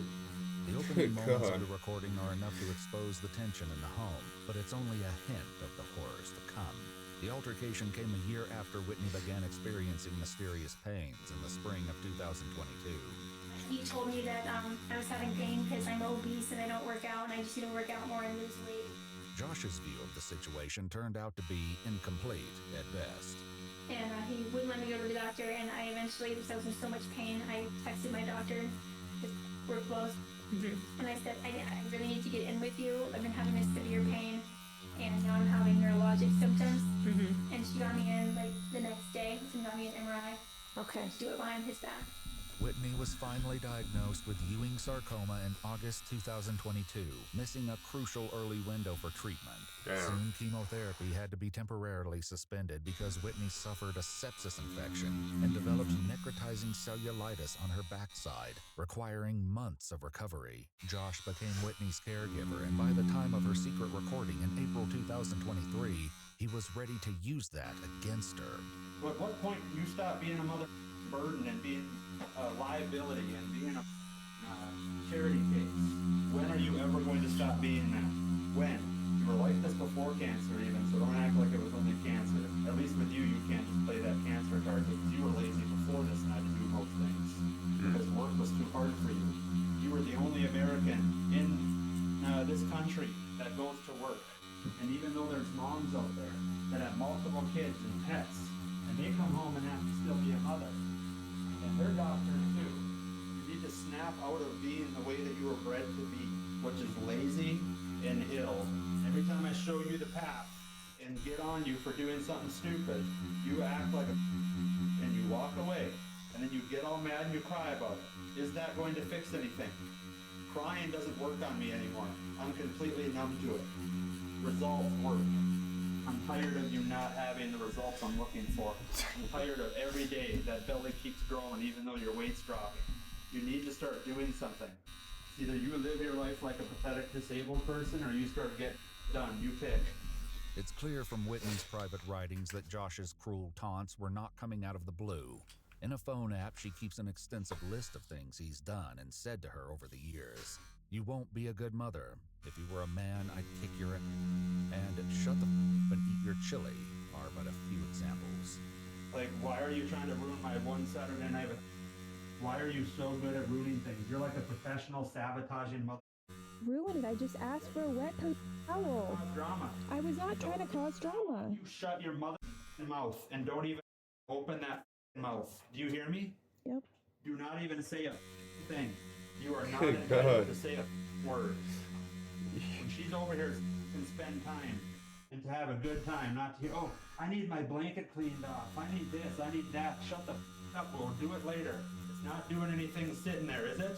And you're the mother who opened the window and got cold. Did I tell you to open the window? What did I tell you before? Don't do something unless you're told to do it. You have a severe listening problem. This judgment, it seems, was a common one from Josh. He thinks he's such a good guy. And then he does this for my benefit. Because I don't listen to him. I have a listening problem and I'm retarded. And the only way he can get me to listen is to do this. Made my life hell. I didn't do anything to you, other than try to love you. No. Yeah. I've been unhappy since the first day and I should have just walked away. Yeah, you should have. What? You thought I was just a lazy, fat slut who was broke and a burden. You said she was a slut by I the never dumpster said I was outside a of your slut. apartment. You said, No. well, I am one. I said by your definition. No, you did not. You literally said that you were one. No. Well, it doesn't matter. The numbers prove that, right? Good God. Doesn't much matter. I don't know why you stuck Sleeping with with me. people you didn't even know. If you think I'm such a horrible person. Well, I was trying to fucking fix you. You can't fix people. Because you and I both learned that the Just hard like I way. couldn't make you nicer, you couldn't make me what you thought was a better person. Just because I'm not nice doesn't mean I'm not a good person. I never said you weren't a good person. You do amazing things. That doesn't mean that you get to be mean to me. Yeah, bet this time around, but it comes back for you again and say to yourself, oh, I wish I had you around to save me again. To this, Whitney responds by saying that his care includes making her want to end it all. That's what a fight for your life is. If you would have gotten sent to the military, you would have been able to handle this a little bit better because you would have been a little bit stronger in your mind and not play the poor me game. For now, Josh remains in control of his temper, but that will soon change. You can go ahead and recount Dude, your it's little crazy. mind of every little thing that I've done to save your goddamn life. Just leave the- multiple times leave through this her. Process. And what do I get in return? The same. You might be a fucking. He doesn't want to leave her Oh, why did he always think I was because so ungrateful? then he'll be fucking And then it's labeled as the comments guy like that we left just made tonight. that. But like, if I you're didn't that do unhappy, much bro, for you, and that I never said that. You're twisting my words. cut your mother off tomorrow, and I'm gonna see you struggle and watch your fucking wound turn sideways and take you out of this world. How Damn. does that sound? Cool. Oh, okay. So what you just said isn't cruel? I You're never. just a user. You I hope you know I'll send you an invoice for all of this care, and it's going to be in the hundreds of thousands of dollars. You And twisted then I my will words. send you I out on didn't your say way. I wasn't All grateful of for the everything deals you've that I done. lost for your as I sit in prime season and let people at my company You when didn't I'm have to gone. come with me. Now I didn't have to come with you. See, this is exactly what I didn't like of you. He started hitting me with clothes, and I'm like, please stop, please stop, please stop. And he dragged me out of the bed when I was like wounded my foot and everything, which could get ripped out. And he has me on the floor, and he's like repeatedly hitting me with the laundry in his hand. And he's like, I should rip this bandage off you, and you would septic it, and then you septic again, and then you wouldn't survive it. Even by the time the first part of the recording is over, it's not any easier to listen to. fuck, my back is hurting. Back in the bed. You never saw evil. Get in there. You need to learn what you say before you say it. What Tell the me I fuck? didn't have to be there at Mayo to help you. If this cancer comes back, I'm letting you go. Damn. You understand that? Yes or no? Yes, it's true. I have not loved you for a while now, but I have cared about you, and I have felt pity for you. But I don't know what to do because we got married and we're supposed to love each other, and you're very hard to love. And I feel like you're trying to derail my life and yours at the same time. And how is that fair to me when I've literally kept you alive? Huh? And then you say you didn't have to be there. If I ever hear that come out of your mouth again, I will make you swallow every pill of morphine that you have in that bottle. Dog. You will be out of this world within 1 hour. Do you hear me? I am not playing around anymore. You will be brought out of this world if you piss me off like that one more time. And I will put you out of your misery. The recording puts Josh's conversation with the officer today in a new light. Yeah, that shit is crazy. I'm just kind of weirded out when your husband is trying to take extra good care of your wife and you're like being penalized for it. It's just kind of disheartening. Okay. You know what I mean? Yeah, I get I that. don't really know what, I mean, I dedicated so much time and effort to her, and now they're just trying to put her into a freaking home. You better get your one-bedroom apartment figured out, because that's where you're headed. Whitney says that at the end of that day's incident, something happened that was even more terrifying than the violence. And he ended up taking the phone from me, and it was still recording. And I was so scared he was gonna see it was recording, and like that was gonna be like, that was it. This is how people go down, hanging out with losers like you, because then you drive people to be violent and mean, and then you try to get them in trouble, right? Yes or no? You're not around on this, around on this. Give me my phone! Lay down. Give me my phone! I said no. You give me my phone! I said no. Yes. Why? Because. For what reason? Need it for my alarms. No. Yes. You're not getting it. Give me my phone! I bought it. No. Lay down. Give it back! You got 5 seconds to lay down. So luckily he doesn't know how to get to my phone. He has a really bad memory. Okay. And so I just recorded it, and eventually, like, he came in and he's like, I'm gonna get this back to you, and so I was able to like shut it off and like get it to his sissy right away. Whitney sends the recording off to her sister along with a desperate warning. You cannot tell anyone yet, especially mom and dad, she writes. This is extremely dangerous for me, and if he finds out I recorded him or told anyone about his abuse, he will hurt me again.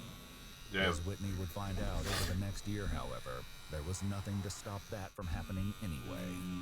On Saturday, he said I should just cut your jugular and end it. That was this Saturday. Okay. With that introduction, Whitney describes what happened only 6 days ago when she had an accident in the living room. So I was trying to get up to the couch, and he was on a work call, and he couldn't like get to me quick enough. And I was trying to get there, and I had diarrhea kind of running down me. And he was like, you're on my floor like a zoo animal, and like he kind of let me fall off my walker, and he dragged me through the poop into the bathroom, and got me on the toilet, and when he got me on the toilet, he started repeatedly hitting me on this left side of my face. Damn, dude. That is crazy. Was he hitting you with the closed fist or open fist? Okay. You can see the fingerprints on your thing, on your scalp there. There's the fingers.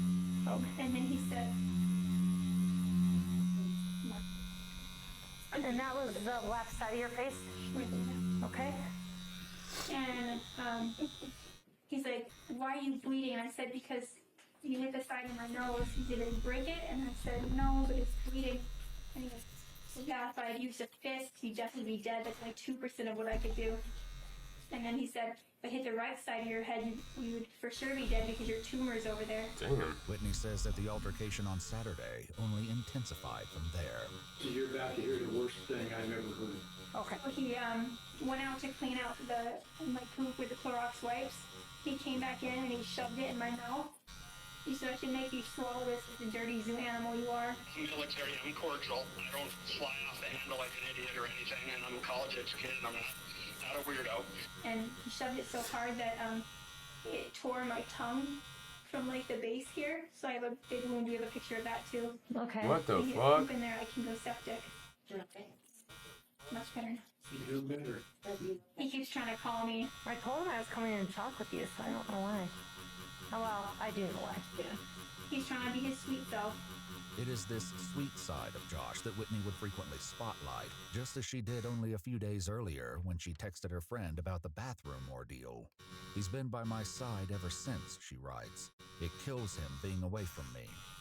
Does it seem like he has periods of time where he's, like, physically or emotionally abusive and then he's okay? Yes. Okay. Yeah, he tries to reel me back in. And he tells me that he doesn't know why he does these things.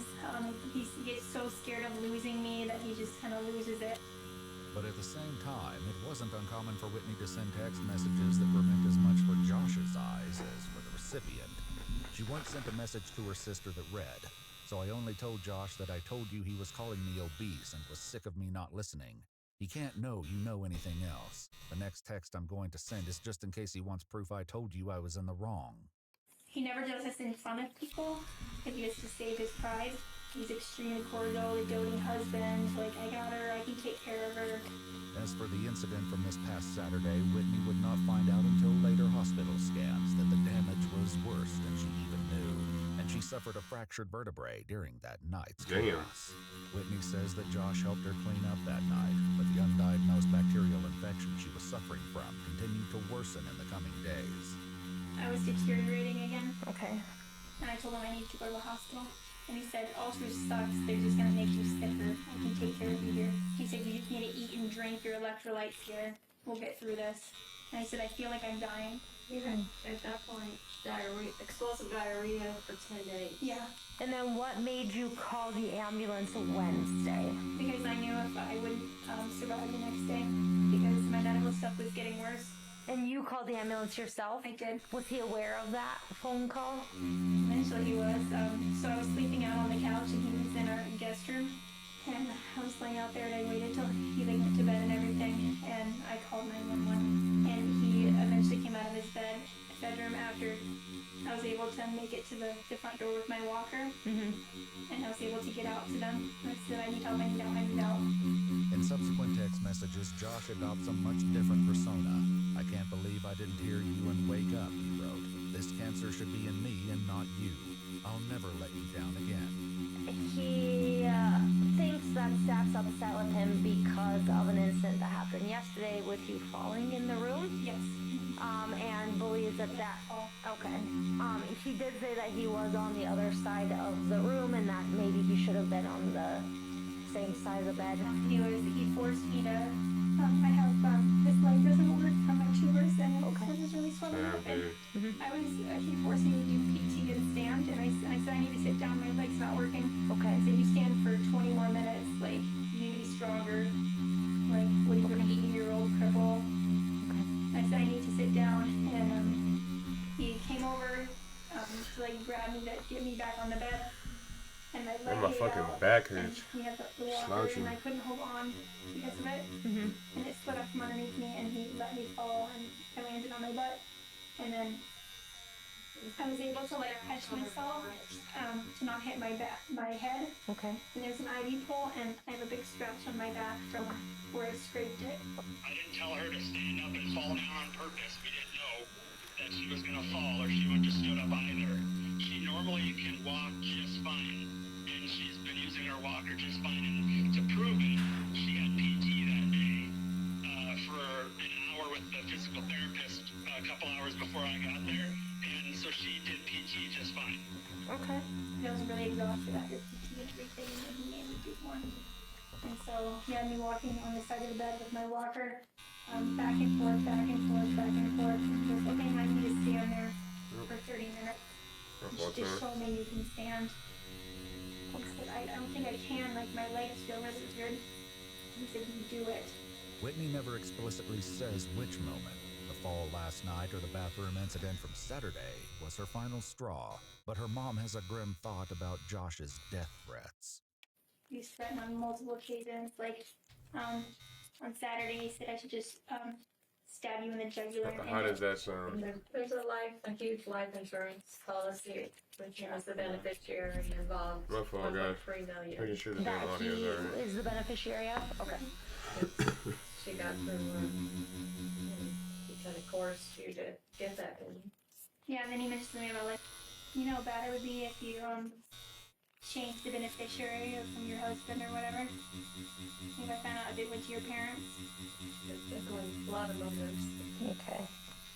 You can change that, right? You can change it at any time. Yes. I would do that.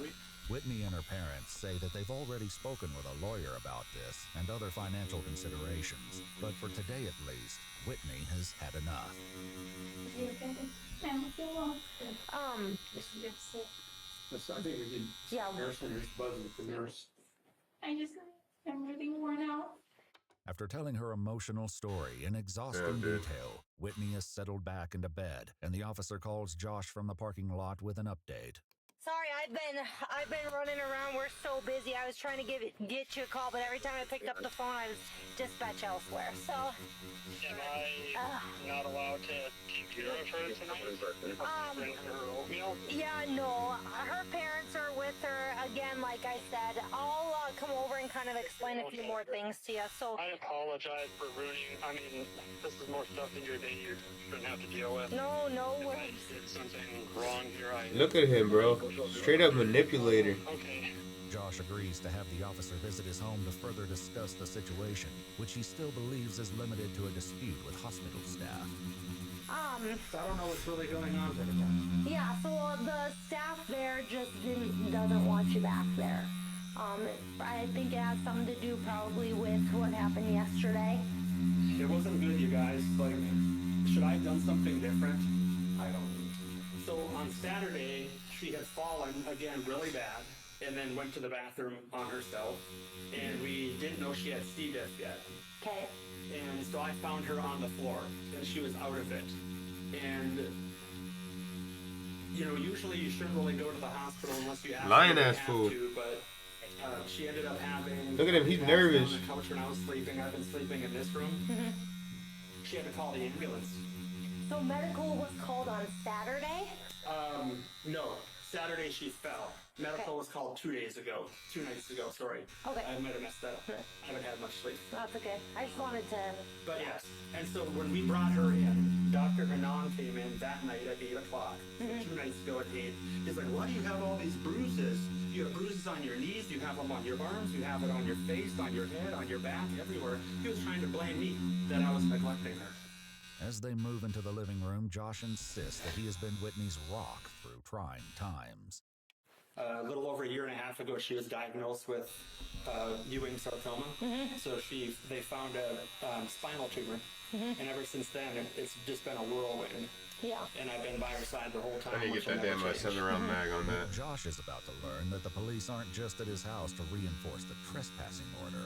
So, yeah, obviously I talked with staff there, I talked with Whitney, and based on some of the conversation that Whitney and I had, and based on some of her injuries and things like that, I'm gonna place you under arrest for... Oh, really? Yep, for terrorizing and aggravated assault, okay? So I'm gonna ask that you put your hands behind your back. Okay. I didn't know that, you guys. All right. I thought it just wasn't allowed at all true.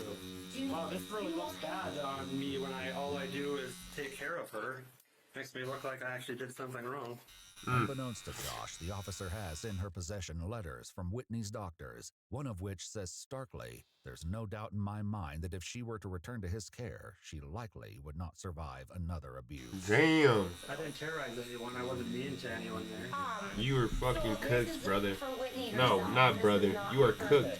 all true staff. Man, That seems like a weird charge. you were cooked. So, Scum. that means that something was said or something that was done that made her interfere for her safety or for life. There was supposedly some comments during her incontinence episode on Saturday that were really concerning.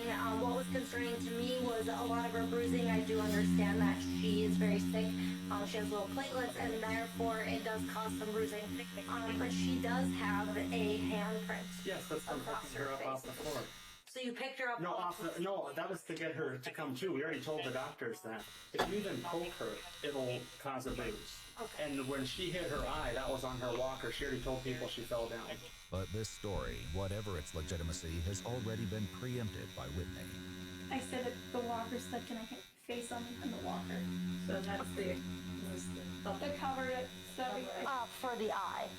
And that's what you told them initially when you came in. you told us. like staff and stuff, but when I was in the ambulance, he was abusing me. So she told me that she said those things to other people, and that wasn't the truth. You messed up. Okay.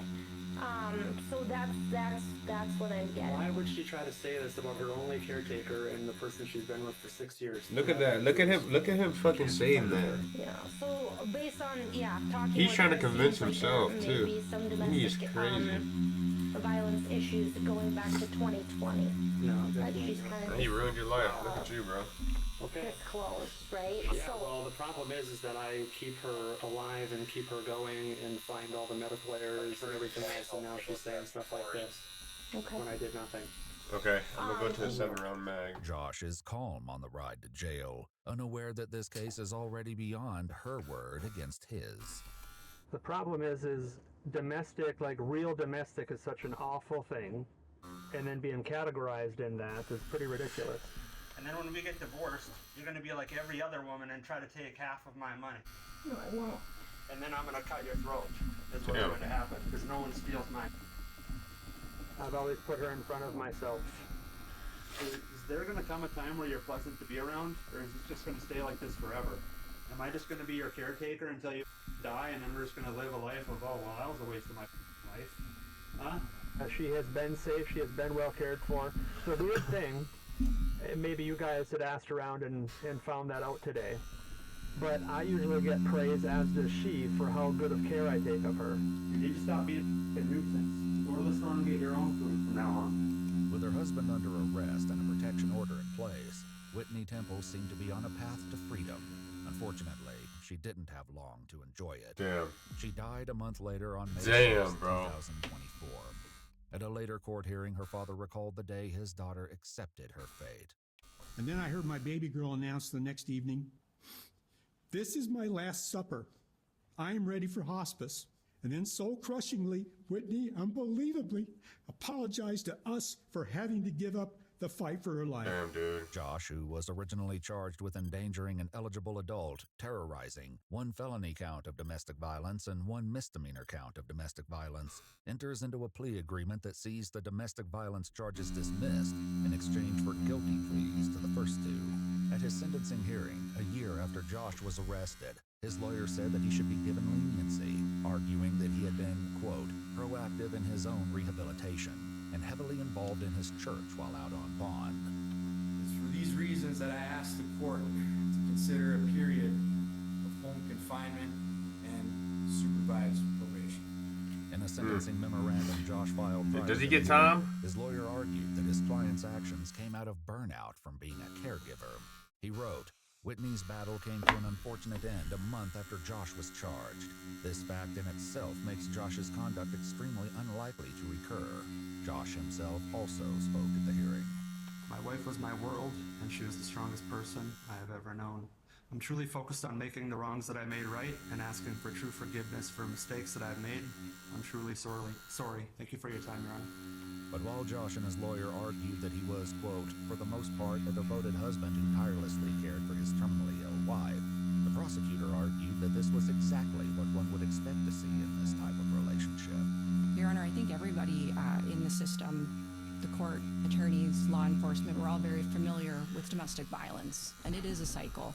It's not something that happens 24/7. Had it been something going on every single day, every minute of that day, I truly believe that Whitney Temple would have left much sooner than she tried to. But that's not how domestic violence works. It's a roller coaster of ups and downs. There is love bombing. There is promises, assurances that the individual will change. They'll be better. They'll do better. But they don't. The previous year, an autopsy found that Whitney's death was a result of Ewing sarcoma complications.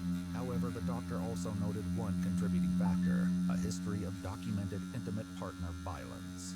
The judge not only took this into consideration, but also the fact that Whitney was not the first. You have engaged in violence in the past. Whoa. So in 2012, you engaged in a domestic violence situation with a person with whom you'd had a child. With your baby mama. Child. These are concerning facts. You have a problem. Like that you have motherfucker a serious up. problem. You need to acknowledge it and you need to address it. She died from cancer, but there is no doubt that the physical and mental abuse that you perpetrated against her made her last days on earth even more unnecessarily painful. The judge sentenced Joshua Temple to 5 years in prison for endangering an eligible adult and 5 years in prison for terrorizing an adult victim, with both sentences to be served concurrently. Oh, so he's followed only by getting 2 5 years years. of supervised probation. Whitney Temple, who after her original diagnosis managed to complete Only her getting residency, 5 years. passed a medical board exam and continued to work as a physician. Oh, but he gonna get his ass beat. Was 33 years old. Damn, dude. Look at her. Hold on. Holy shit. Help us keep on 33 years. Board Damn, exam dude. and continue to work as a physician throughout her illness. was 33 years old. Damn, man. If you'd like to see select new videos early and help us keep uncovering case files that rarely come to light, you'll find extra Poor girl. footage and unseen details on our Patreon. Channel memberships here on YouTube also include early access to select new videos. He's just a hair young. And, well, you're being an educator, you're not supposed to do that, but it's really the age. Isn't he 15? I mean, that's a middle school. What kind of sicko? When disturbing messages between a Texas teacher and a middle school student surface online, detectives step in to investigate, but her sickening admissions are far worse than they could have ever imagined. I just saw Is you it in her? the cookie jar. The following is based on official police records, and the footage has never been seen before until now. Oh shit. He's down here. Look at this shit. Man walks in on killer sawing his roommate next by EWU body cam. Motherfuckers is crazy, dude. It's bad. Oh, Jesus. Okay, let's take a peek. Just running down the skates. He had a knife in his hand and everything. He's got puncture wounds all over the place, too. And so I'm like, oh, here's a young retard Hitler.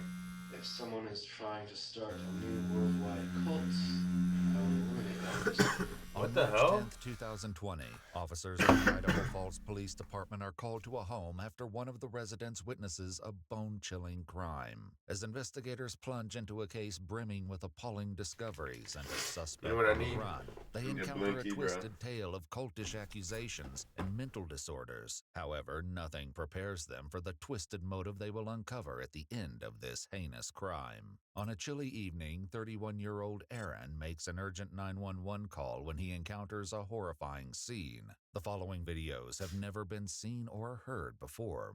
911, where's your emergency? This guy named Douglas, he just killed Hans. I don't know what his name is. His last name Hans. Aaron lives with 5 other individuals in a home dubbed the Graduate House, run by a local nonprofit that offers alternative housing options for those in need. And he just took off running down the street. Is he breathing? No, he's not. Hey, Hans is not breathing. Even though Aaron is panic-stricken, he somehow manages to gather his composure and relay vital details to the operator. He ran down towards Common Sense, towards that direction. Who's the male that stabbed him? Douglas Taylor. And you said he does have a knife? Yes, he does have a knife. He just killed him.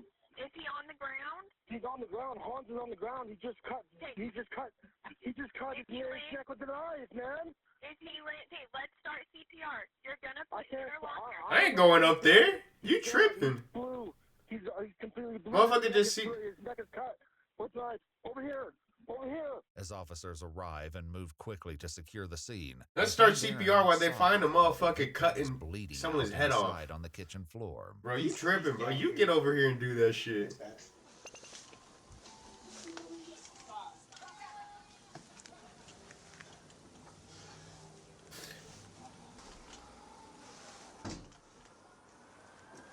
Nine zero. Myself and 1-7 are clearing the house. Good. Ready?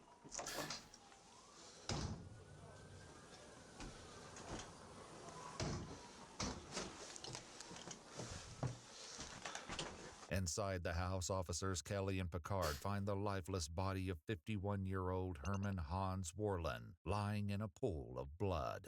We got a back door.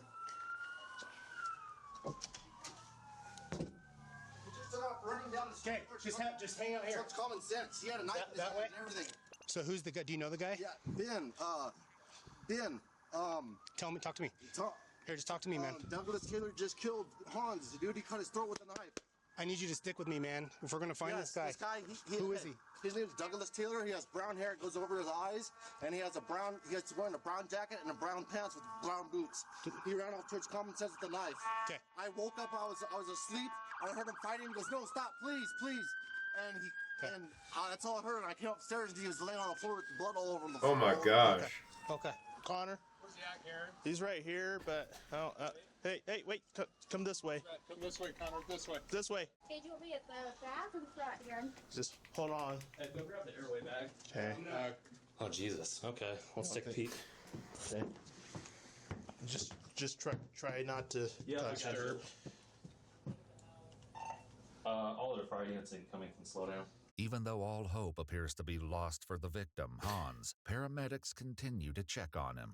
Watch where you stop, please. Okay. Have you step right back out then? Yep. So, he's right there. Let's just clear this real quick. I'll pie this room on the left. If you want to hold it forward, Karen. Looks like it's a bathroom. There's a shower curtain. I'm gonna go in. Okay, shower's behind the door, so I can't see. Clear. Back upstairs, paramedics huddle over the victim to document the injuries. Hey, Maddie. Yeah. I'm going to come here and witness. We're trying to get a 4-lead here. Hardens wants a 4-lead ran, so. What's that? Hardens just wants a 4-lead ran. Okay. So just so. He's got puncture wounds all over the place, too. Is he? Yeah. Oh, God, please. What's up? It's working. Oh, it's working. I'm doing the whole deal? Hey, you have a work phone on you? No, I'll go grab mine. Yep. In an unexpected twist, Hans Warlin, the victim everyone thought was dead, has a pulse. As officers hurry to photograph the crime scene, paramedics act swiftly in a desperate effort to save the victim's Oh, he's still life. alive. Holy shit. Kieran, I'd start taking pictures quick, either. Dispatch, maybe one.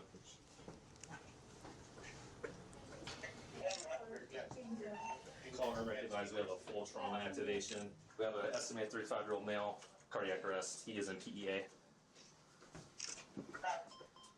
Chet, I think we just move him and just get him out of here. I think it's our best bet. I'm gonna keep talking to this guy real quick. It's good. Do you want to tell us logistically organize them? It's coming out of the back of his head. Dude, it's freaking. God damn it. Dude, I don't know. Keep going, keep cranking, keep cranking. Oh, God damn it. Aaron, I'm gonna skish my Jeff. In order to save precious seconds, paramedics improvise their plans to get Hans into the ambulance as quickly as possible. Does he make it? We don't have to worry about Tom Bader sucks. Yeah, no, we don't. Just get around. Okay, we're all set. Check out, see this back to the side of his neck. It's pumping blood out, bud. Pumping. Alright, let's just roll. Man, dude. Some crazy ass fucking person, dude. Let's get it squared off. Slow and steady, man. When you're packing black, slow and steady. Okay. Boys, you ready? It's gonna drag. It's gonna take a hot minute. That's why I'm watching body cams right now. I think this is gonna be my new format of content. Because I can build off of that body cam He's in the reactions. knives in here, in the house somewhere. Officer Lindquist brings up a fundamental detail about the missing murder weapon, but that's not the only thing they're lacking. They still have a suspect at large, potentially causing even more death and destruction. Officers immediately turn their attention to Aaron, the 911 caller who's been standing outside talking on his cell phone this entire time. I want somebody monitoring him on audio right now.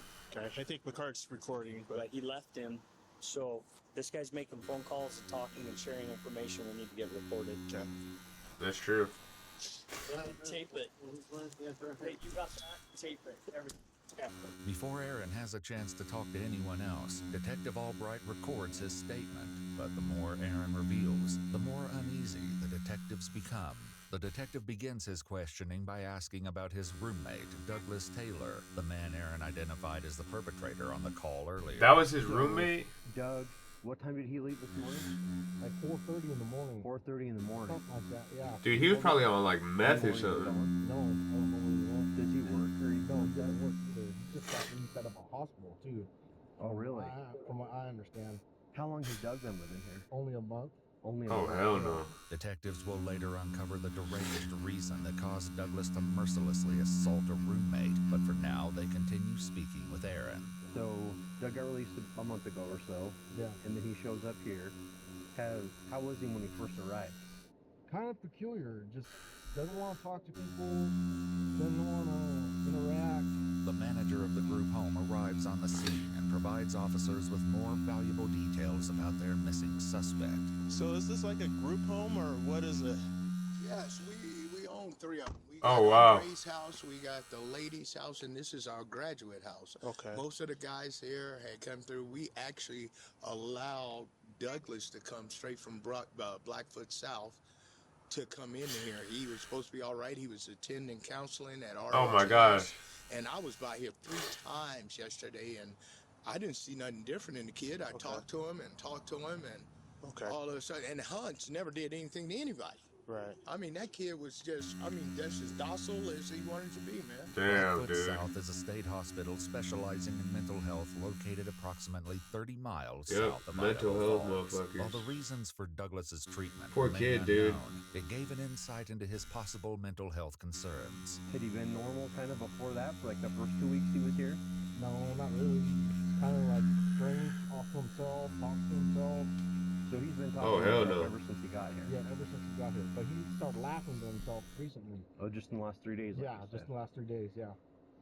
Do you know what have you overheard what he says when he No, talks I to don't himself? listen to him. I don't listen to that. What about... I don't when he's listen to laughing? that. Does he You know why? say anything Because it was No, freaky. He just mutters stuff that you can't hear. What Aaron recounts next will leave no doubt as to the manic brutality of the events. That's when I heard them scuffling or fighting upstairs, and I ran upstairs.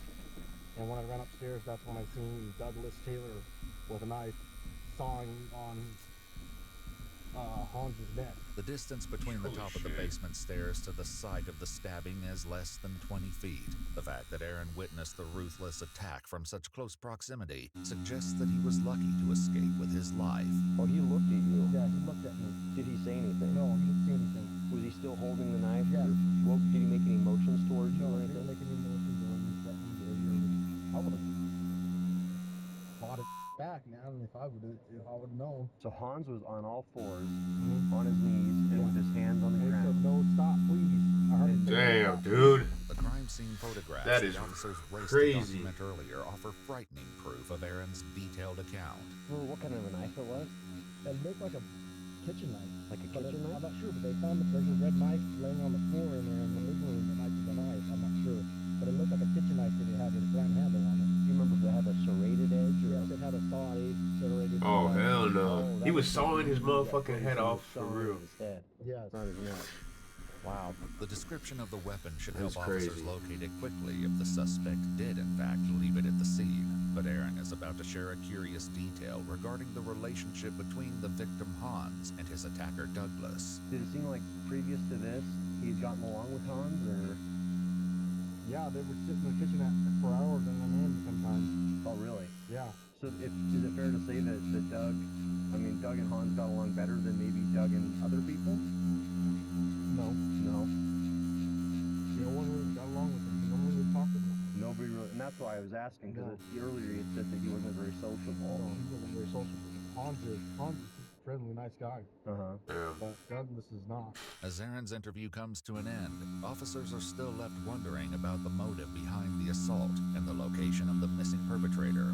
Through all of this, Hans' life still hangs in the balance. Oh, wait. Hey. Little radio. Back here, something that will happen. Here's your new. But here. Basically, see you down there. I wonder how intense it is to be in a situation like that, dude. When you get that top off, let's work on vascular access. Like, I know when I'm under pressure, I'd be making mistakes and Paramedics shit. proceed to provide Hans That with type of preliminary mistake in that treatment, situation, but are dude, prepared to could very witness well the scope cost of the numerous that motherfucker's rumors that will life. be revealed later. Not motherfucker, my fault. But could very well cost Hans' life. There we go, boys. Just hold on to that free spot. Dude, I can't get a rhythm. I cannot believe that rhythm. It just happened. Yeah, for real. Is he still looking Is it good? going okay? Yeah, outstanding. Yeah. Outstanding. Look at them all fucking stressing, bro. Everyone's slow and methodical on the way in, okay? Cut that off. Yep. You're shut down. Don't fuck up. Easy on the way out. With the suspect at large and a grievously injured victim, it seems that the dispatch staff has only added more pressure on the officers. He coded right. They got a pulse back or something.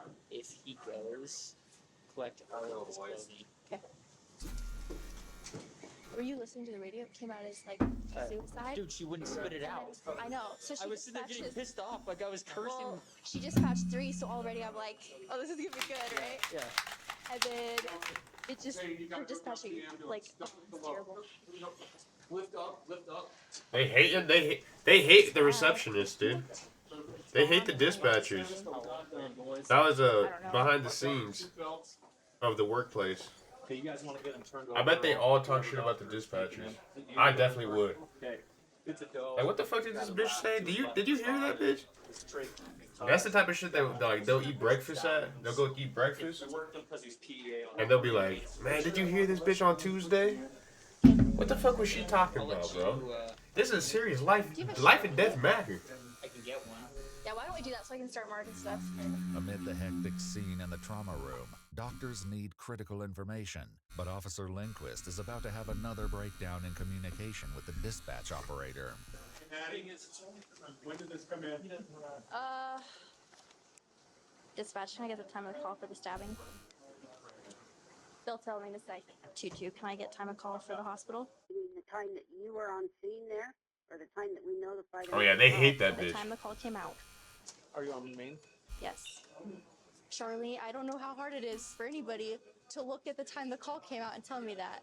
Look, they hating so fucking bad, bro. 2-2. Any unit with a computer in front of them, can you please? Oh, advise look the time call snark, came bro. out? The hospital needs that. I'm telling you, this. The call came in at 22:25, and I'm not sure what other time you're asking for. It was 22:25. Charlie hates me. She does. She definitely does. Nope. What was they gonna say? What was they gonna say? I'm kind of invested. Doctors learned What did that the call Charlene came say? in 43 minutes prior to the time relayed by the dispatch operator. As the medical team does everything they can to save Han's life, at the house, officers gathered outside. I bet the to cop discuss is like the a- operations of the crime scene and a blonde white possible bitch. location of their suspect. Me? I can just kind of tell by the voice. Yeah, he was bleeding out all over the kitchen floor. You did? He looked at us. We didn't go any closer to him. We cleared the top floor, and then we backed out. While officers might have secured the scene, it is clear that they need to quickly widen their search if they hope to have any possibility of catching the suspect. She's still on clear the snow. We're going to be correction. I'm going to be canvassing the businesses east of the canal. Adjacent to this canal sits a large shopping center where officers will make an unexpected discovery. 2-4. It looks like there's somebody sitting right next to the store to your west. You certainly understood that over here on the back of Albertsons. I'm going pretty Officers fast, converge though. behind the Albertsons, I have to be approximately very 3/4 slow. of a mile from the But I've crime already been scene, packing and for a find their bit. suspect sitting against the east side of the building. When officers ask what his name is, he replies, Douglas Taylor. It's got blood on his hands. Look at him. They caught his dumb ass. He left there. 9041. Where'd they find him? The suspect is saying that the knife is still in the house. Even though Aaron originally reported that he saw Douglas fleeing from the crime scene holding a weapon, detectives identify a blood-soaked knife lying on the floor in the living room and get Douglas to the station without incident. Yeah, but Aaron also said that there's a red knife right there. Throughout his detainment, Douglas has appeared eerily calm and cooperative, but to get a full picture of the savage attack, detectives need to interview him. However, even seasoned detectives are not prepared to deal with the suspect as unsettling as this one. Right there. You want some water? Yeah. You want water? There you go. After reading him his Miranda rights, Detective Schwicht cuts straight to the chase. Can you tell me what happened tonight from your side of things? I'm the one who did it. Okay. Look at him fucking sitting down cross-legged. I'm not sure how to explain. Look at him why I sitting did. down cross-legged, Within the first bro. few minutes of the interview, Douglas confesses to the attack. However, the motive behind his actions will remain a mystery You that see that? investigators have He's yet to feeling resolve. so I don't know at how peace. to explain it using regular terminology. Okay. You see how he's like just sitting down cross-legged? I'll ask questions. The things I don't understand. I was thinking Yeah, sounds good. probably something happened tonight, or maybe it's an ongoing issue that got you really mad. I wasn't angry. Okay. I have a system of metaphysics which would give you some insight into why. Can you explain a little bit? Can you just explain to us what exactly happened? I brutally stabbed to death that man in the kitchen. It should be noted that Douglas doesn't know that Hans still clings to life and casually reveals a morbid series of events. Based on what happens later, everything he says will be called into question. Police said it should have resulted in death. If he survives and pulls through, is that going to be a problem for you, or There was no chance of survival. did you make Do absolute you hear this certain that motherfucker? He think he a fucking evil villain. was definitely going to kill him? Where did you stab him on his body? Because I haven't seen this guy. Oh, I slit his neck open. He should have bled out completely. Did you stab him more than once? Yeah. Were you really mad at him? No. Sorry, I guess I asked you that before. I mean, when you're doing it, you have to do it in a precise manner, of course. Doing what? You know, like if he's going to defend himself, or try to talk back, or Killing? try to prolong, then becomes more incremental until you just finally make the Bro, this motherfucker thinks he's so smart. He actually does. But I think I stabbed him about 15 times until the final slit to the right side of his neck, piercing through all those veins on the side. I witnessed him begin to bleed profusely. So, yeah. Meanwhile, back at the Eastern Idaho Regional Medical Center, an inevitable tragedy strikes. Oh no. It was loud. I called our case and let him know roads already led. They called it. Yeah. Hans had succumbed to his grievous injuries, turning the case into a murder investigation. He got like the back of his head was all disconnected on scene. Yeah, but at least they didn't give up right away. Yeah, I will have too much time on your hands. What? A lot of stab wounds. I know. 2 days later, during an autopsy, medical examiners will report that Hans died from 17 stab wounds inflicted upon the torso, left arm, neck, and other extremities. Meanwhile, detectives in the interrogation crazy, room bro. are also getting closer to unearthing Douglas's motivations behind his appalling actions. Certain individuals who desire to begin new cults like to identify and professionally examine, see if that is precisely what they're trying to do. If someone is trying Dude, to this start dude is a crazy. worldwide cult, I will eliminate that person. Dude, he think he been hired by the CIA, bro. Worldwide call. Yes. Okay. That is my standard. Okay. You think being the leader of a cult, he would have done some really bad things? There are enough religions on this planet. Like too many. So we'd be better off with fewer of those. Yes. While it's highly doubtful that Hans was indeed starting a cult, Douglas goes on to explain the reasoning behind this horrifying belief and his subsequent decision. Did he share his beliefs about his mythology and stuff To a like degree. that with you? Did he tell you about that? To a degree. Oh You shit. tell I'm an atheist and I don't tolerate proselytizing. Was that what he was doing? Proselytizing to you about his beliefs? Anyway, yes. Man trying to start. Oh, you hear that? Cult.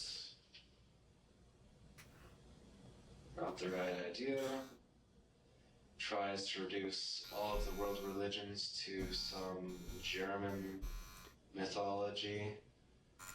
His name is Hans. Makes us think like. If you fucking seen I don't. There's no one that's seen this but me. So I only know the reference, but I'm gonna talk about it anyways. But if you've seen Surviving the Game as a Barbarian, it's a webtoon As the interrogation series. comes to an end, the detective has one final question. Literally for the Douglas. Hans curse right there, bro. Like this. Literally. What do you think would be the right thing to do with you? What do you think the police, the law, the judges, all these people who sit and make decisions about all this, what do you think is the right and appropriate thing to do? Not sure.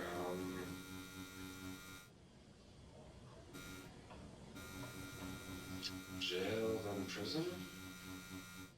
Do you think that's the right thing for you? Yeah.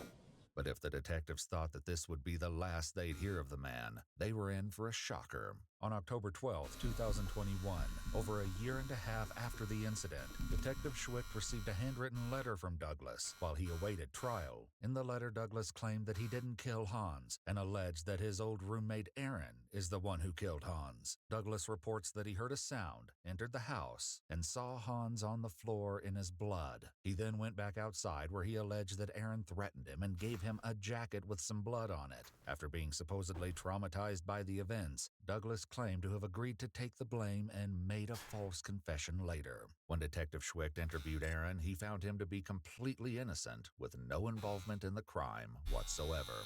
Not long after his arrest, Douglas Taylor entered into the Idaho Security Medical Program. But on October 13, 2020, after almost 4 months in the program, doctors declared him fit to stand trial. Then on December 15, 2021, Douglas Taylor pled guilty to murder in the first degree and was sentenced to 27 years to life on February 14, 2022. Douglas is currently incarcerated at the Idaho State Penitentiary. Oh no. I'm at BEH at US. Hold up. Oh yeah, okay. So right now we're watching cops hunt down and kill a mass shooter. Fucking crazy, man. By EWU Body Cam. Let's check it out. Someone's shooting inside the office. Hey.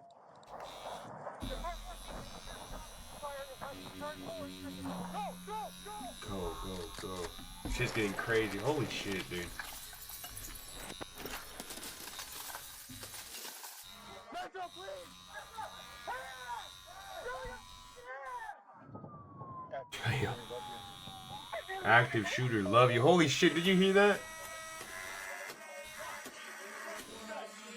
Only 10 days before Christmas break, the thunder of gunfire annihilates the holiday cheer at the University of Nevada, Las Vegas. As an army of law enforcement descends on the campus, they must fight through chaos and confusion to save lives and put an end to this terrifying madness. As the seconds tick by in this high-pressure mission, the officers find that evil comes in many forms. Get out! It's December 6, 2020. You hear that, dude? Dude, it must be like a damn fucking... It must be like damn Call of Duty in that bitch. Nuketown. Than the upcoming holiday break and the impending pressure of finals. If there's a dark cloud overhead, damn, everyone just chilling, bro. No one at the school has noticed. Nor does it appear that anyone notices when a black 2007 Lexus pulls slowly onto the property and stakes out a parking space in front of Beam Hall, the epicenter of UNLV's prestigious Lee Business School. The man who gets out of the car is wearing a long black overcoat. Oh, hell no. There's little else to distinguish him from any other faculty member on campus. As he retrieves some things from his car, he could be anyone. No one pays any attention as he walks into the building. In front of the student union, life goes on as normal. But this day is about to change. 911 emergency. Hopkins 2024. Do you need police, fire, or medical? I need the police, please. What's the address? I'm at BEH, at UNLV. Someone's shooting inside the office. Please hurry. Okay. Oh, man. Alright, are you at UNLV? Yes. How long ago did you hear the shots? They're happening right now. How many shots have you heard? Like 5. I'm hiding under my desk. I closed my door. You better have locked that bitch. Okay, good. From the time the initial 911 calls go through, it's only a matter of moments before police on campus respond to the scene. Indeed, the first sign of trouble from the plaza next door comes when a single university police officer runs in the Look at direction him. of Beam Hall. I heard them screaming. Some hero type shit, dude. That motherfucker deserves some respect, bro, because he's going over there by himself. I'm on the 4th floor. Did you hear A lot of y'all motherfuckers I know start running the opposite direction. Y'all some pussy ass motherfuckers. Okay. Do you know if anybody's injured? No, I'm in my office. Look at all them running. Holy shit. Okay. What do you hear? It is an alarm. That was an alarm. Okay. Okay. Who else is in the office with you? By myself. I really want to go home. The woman's sentiment will be shared by everyone in Beam Hall as news of the shooter spreads. But even at a moment when many in the building would like to escape, others are bravely rushing to the scene. Beam Hall. Second floor. Look at him, just by himself. University police Look at was him. the first one in the building, arriving only 78 seconds after the first 911 call. Those reports are still pouring in. Dude, I got asking goosebumps right now. dispatchers to gather vital details from traumatized and terrified callers. Okay, look on the 4th Man, no, he ready to kill someone, bro. At the beginning of the Nevada, Las Vegas. He's shooting that motherfucker as soon as he see him. He know I know for a fact. And I heard screaming outdoors. He don't give a fuck. He With gonna the kill that calls involving the motherfucker. shooter on multiple floors. The first police on the scene must be on high alert, knowing that the gunman could be literally anywhere.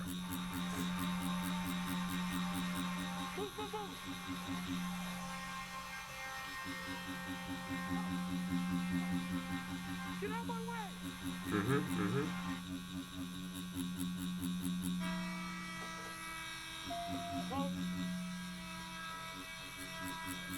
I go open the door.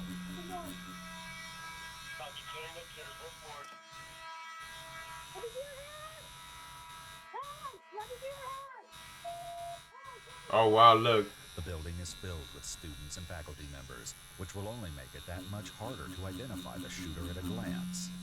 But even as the first responding officers move carefully through the hallways, a massive police response is mobilizing. Sounds like an active shooter. Active shooter above you.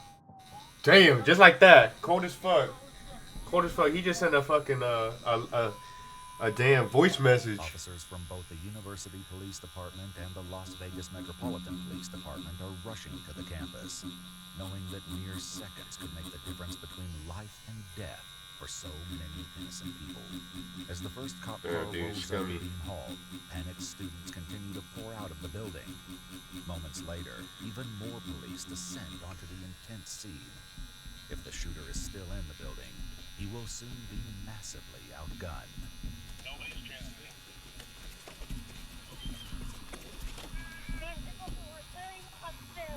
It's gonna be this one upstairs.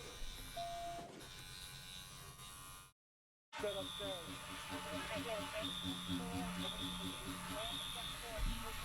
As more officers enter the building, those arriving on scene warn that their emergency response could make things worse if they aren't careful.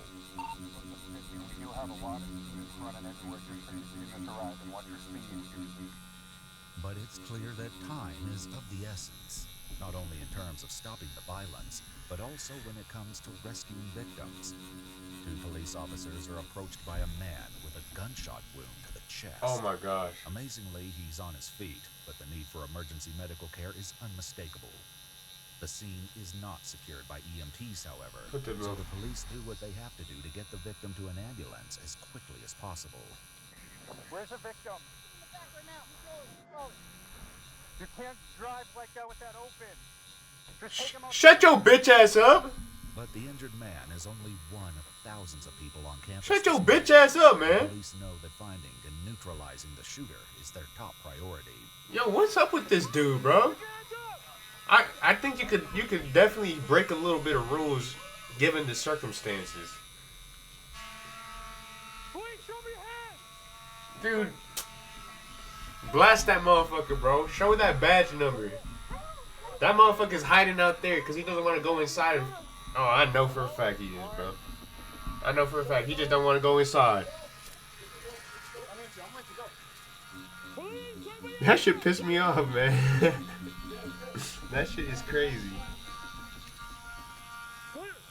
The fluid and immediate nature of the situation has arriving cops unsure about what to do or where to go, putting them at a disadvantage when it comes to stopping, or for that matter, even identifying the shooter. We're not standing by. Where is the shooter? I don't know yet. Okay. Where was the person shot? I don't know that yet either. It's a tactic. Let's go. 7:15. Yeah, we're going to need some additional units here in between Baker Easy and Mary Hall. We need to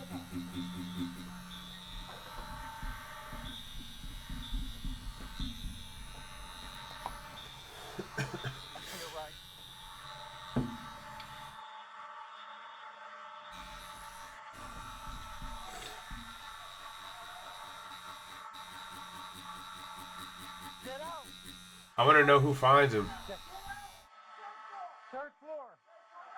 How'd you get up there?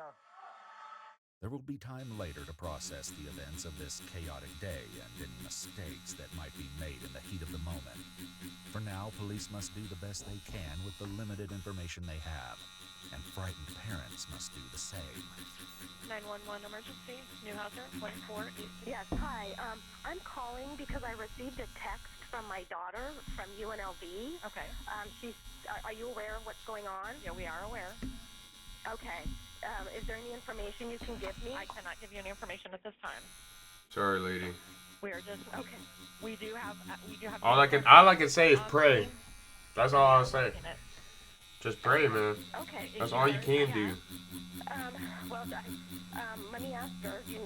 Yep. Where she's at? She's at UNLV. Okay. Let me see if she'll text me back. I'm sorry, I'm shaking. No, it's fine. It's fine. I understand. All I can say is pray. One victim. Officers inside Beam Hall are getting their first look at the devastation the shooter has caused, and it isn't long before news of the fatality spreads to the still arriving units. Oh.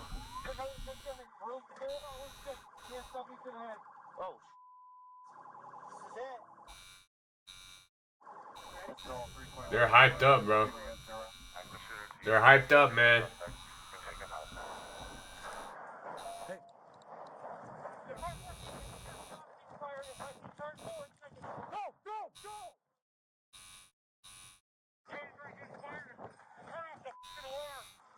Confusion is rampant, both inside the building and out, and police must make their way to get students and staff to safety.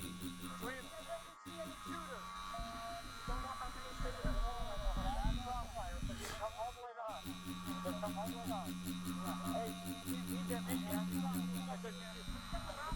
on, let's go. Calmly, let's go.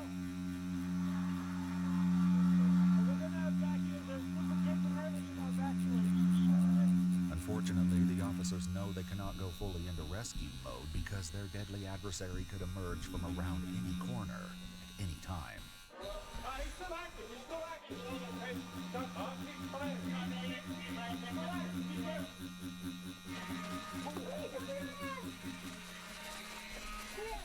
Metro Police! Hold on, we got a barricade here. Police!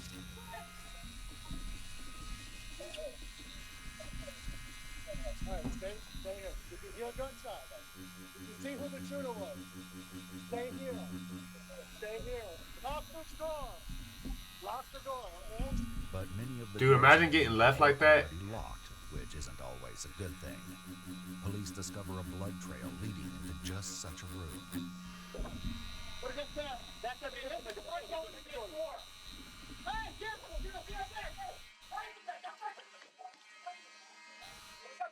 Someone kick this door. Edwin, I need a boot! Damn.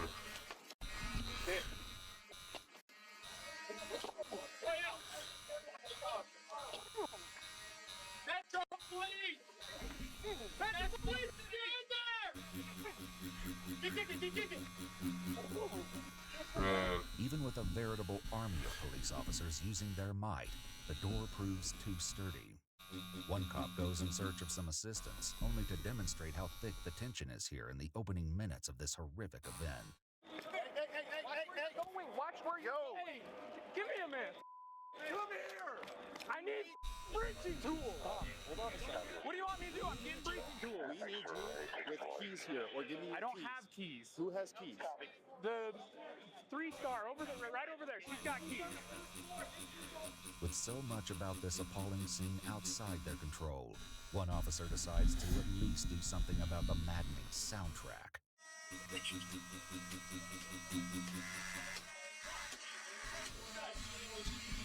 Meanwhile, police hit upon a way to breach that unyielding door, even without specialty tools. Yeah, shoot that shit.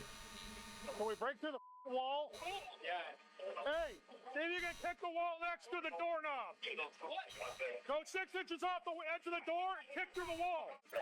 Yeah, there you go. I don't have. Clear it. Nice shit, my boy. That's some real thinker shit right there, bro. That's what you need. Some motherfuckers are thinkers. Some ain't, bro.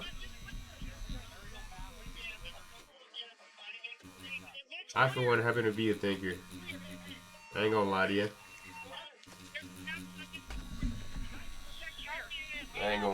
My little brother, not so much. The room turns out to be empty, just like the other many unknowns police must handle in this crisis.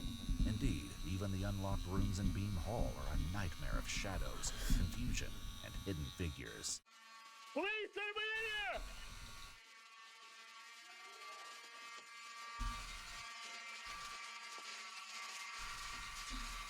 Police, anybody in here? It's all locked. While the multiple responding agencies are doing their best to coordinate a unified response, the mere presence of this many cops with this much firepower means that even the slightest mistake could prove costly.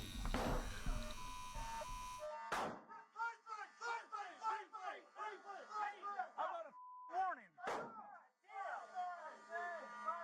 Heads up.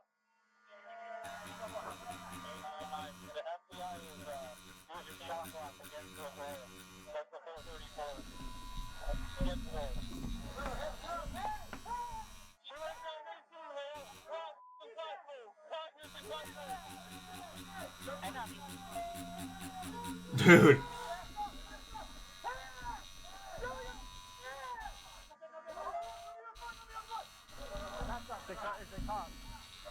With the FBI, the Las Vegas Metropolitan Police, and the University Police all working in the same building, the threat of friendly fire is considerable.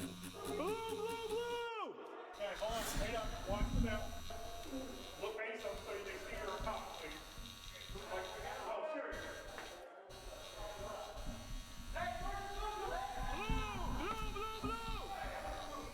However, the difficulties of a multi-department response are only... That motherfucker, the shooter's gonna start yelling blue. You're giving up too many secrets.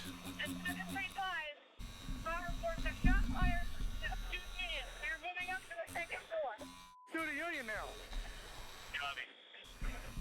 Charlie 712, go to Student Union. Last report, 2nd floor.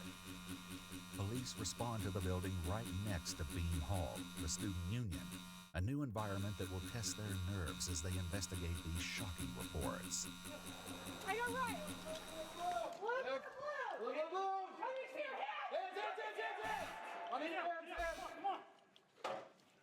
Keep your hands in there, bud. We have a description? No. You see him, what does he look like? Go. Hey, you guys get out, go that way. There's people in there. Movement. There's movement. Here. The police department, come on, hands up. Police department, come on, hands up. Come on in. Okay, that's okay. We gotta get you out, okay? We're gonna get you out. Let's go. But the police on campus can't afford to focus solely on the innocent. The author of this grisly mayhem must be stopped. Unfortunately, news of the shooter's location and description is constantly evolving. Maybe 2 minutes is taller than me. A bit far though. And he was whiter set. Heavy set, now, white, lots of stuff. He looked white to me. Subjects on top of MPE, long hair and backpack. 2 subjects on top of the roof of MPE with long hair and backpacks. Did you hear that? MDE, is that behind us here? Behind me? That's down there. Man, they don't know what's going on. Motherfucker doesn't know what's going on. She thought someone else was shooting. There are plenty of experienced officers on campus, however, and not all of them are convinced by the startling chatter coming from the radio. Yeah, so I heard on the radio they said that they had 2 subjects come into DRI saying that they were robbed by something like that by the suspect. But that's down there, Flamingo and Palos Verdes. That's where we were at. Yeah. Indeed, while every incoming report must be treated as plausible, some of the cops on scene know the reality of the situation better than others. Blacks. 207 550K. We have 1 suspect down right in front of Frank and Estella. I think at one point on the air, it came across that this building had activity, but I'm not. That's going to be one of those echo calls. Yeah. You know, just like on October 1. So I think that's why they're standing. It is inevitable that many of the police working at the UNLV campus will be reminded of the worst mass shooting in modern American history. The 2017 massacre that was launched from the Mandalay Bay Hotel only 3 miles away. On the other hand, some officers are experiencing something entirely new. Sorry, this is day 1 for me. What's up, my dog? So, welcome. That university police officer isn't the only one facing unique trials on this dark day. Officer Cody Schmidt, who was the first one into the building, has had to strike a balance between duty and family. My wife is in here. Oh, that's why he was the first one there, dude. Hey, Terry. If you haven't left campus, you need to do it right now. But even these pressing concerns aren't enough to keep him out of the fight. That's why he was the first one there, bro. Cause he had to go back. He had to get his wife. He's a respectable man.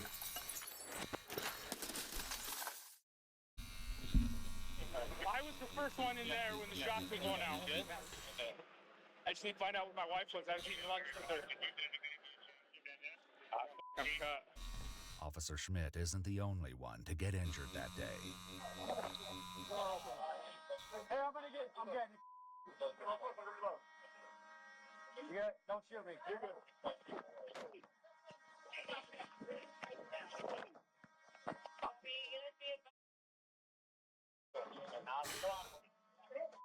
Separated my Damn, bro.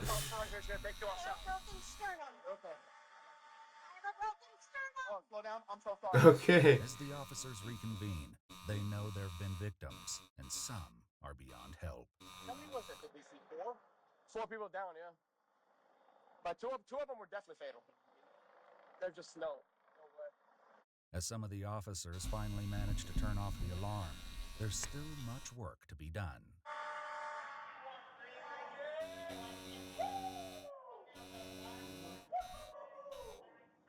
That sucks in the middle of a class. Like on a PowerPoint, you have like the notes on the desk. There's a lot. Cowards. Cowards. I should be a kid to be like, oh, he got mental issues. So it looks like he's a professor. But it wasn't a student on the other end of the barrel. Was?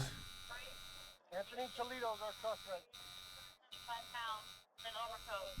As a description of the suspect goes out over the air, Perhaps a few officers are recalling an encounter they had only moments after entering the building. Get out! That was him! The officer's failure to identify No the fucking shooter way. was regrettable. Less than a minute later, the unemployed professor confronted university police outside the front doors of Beam Hall and opened fire on one of them. It turned out to be the last thing he ever did. No fucking shit. That was the fucking dude. Yep, we're here. The killing of the suspect was mercifully clean, but with bullets whizzing through the air, it's a small miracle that it went as well as it did. Dumbass. This guy just randomly picked me. The shooter left more than carnage. Look at this in his dude. wake. He also left clues to his intentions. Police find 2 cards at the scene, each of them filled front and back with photos, names, staff titles, and room numbers. The names of 10 UNLV faculty members are found written on the cards, although none of them were among Polito's actual victims. Police also learned that Polito's campaign of terror did not begin at the university that morning. Prior to entering Beam Hall with a handgun, Polito mailed 22 letters filled with hateful sentiments to academics he perceived to have wronged him in some way throughout his career. In one, Polito wrote to one of his former co-workers at East Carolina University, "You just a lazy, no talent, no brain, think you entitled scold." The professor, a Mensa member who referred to himself as Dr. 160 IQ in the letters, also included a mysterious white powder in the envelopes, a substance that police later determined was harmless. Do we know if the guy was he was the guy in the front with his brains popping out. Damn. Yeah.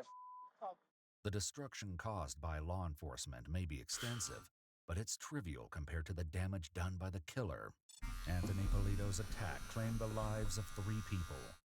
Damn, Jerry dude. Chang, 64, Naoko Takamaru, 69, and Patricia Navarro Velez. Damn, bro. For real, Asian people All don't 3 crack, man. victims were UNLV That is crazy. professors. Polito left 1 gunshot victim alive but severely injured. A 38-year-old visiting professor whose life was likely saved by the quick thinking of police officers Jacob Noriega and Ty Vesperis. Both men were awarded by the Las Vegas Metropolitan Police see you, Department bro. Foundation for their extraordinary composure and bravery. Law enforcement analysts would later assess Polito as suffering from delusions of grandeur alongside an inferiority complex. This conclusion was arrived at in part due to Polito's personal website, which was filled with positive reviews of his classes from students, his own work supposedly deciphering a letter from the Zodiac Killer, and links to subjects he found fascinating, including the 2001 anthrax letters. Polito was solely responsible for the rampage that day. Many of the confusing calls reporting multiple suspects proved to be untrue or unrelated. Authorities said that Polito was financially struggling in the days leading up to the shooting. They found a document similar to a last will and testament at his house in Henderson. They also found an eviction notice taped to his front door. Polito had recently lost his adjunct professorship at Roseman University of Health Sciences in nearby Henderson, Nevada. Authorities confirmed that he applied to many institutions of higher education throughout the state and was met with only rejections, including 4 from UNLV.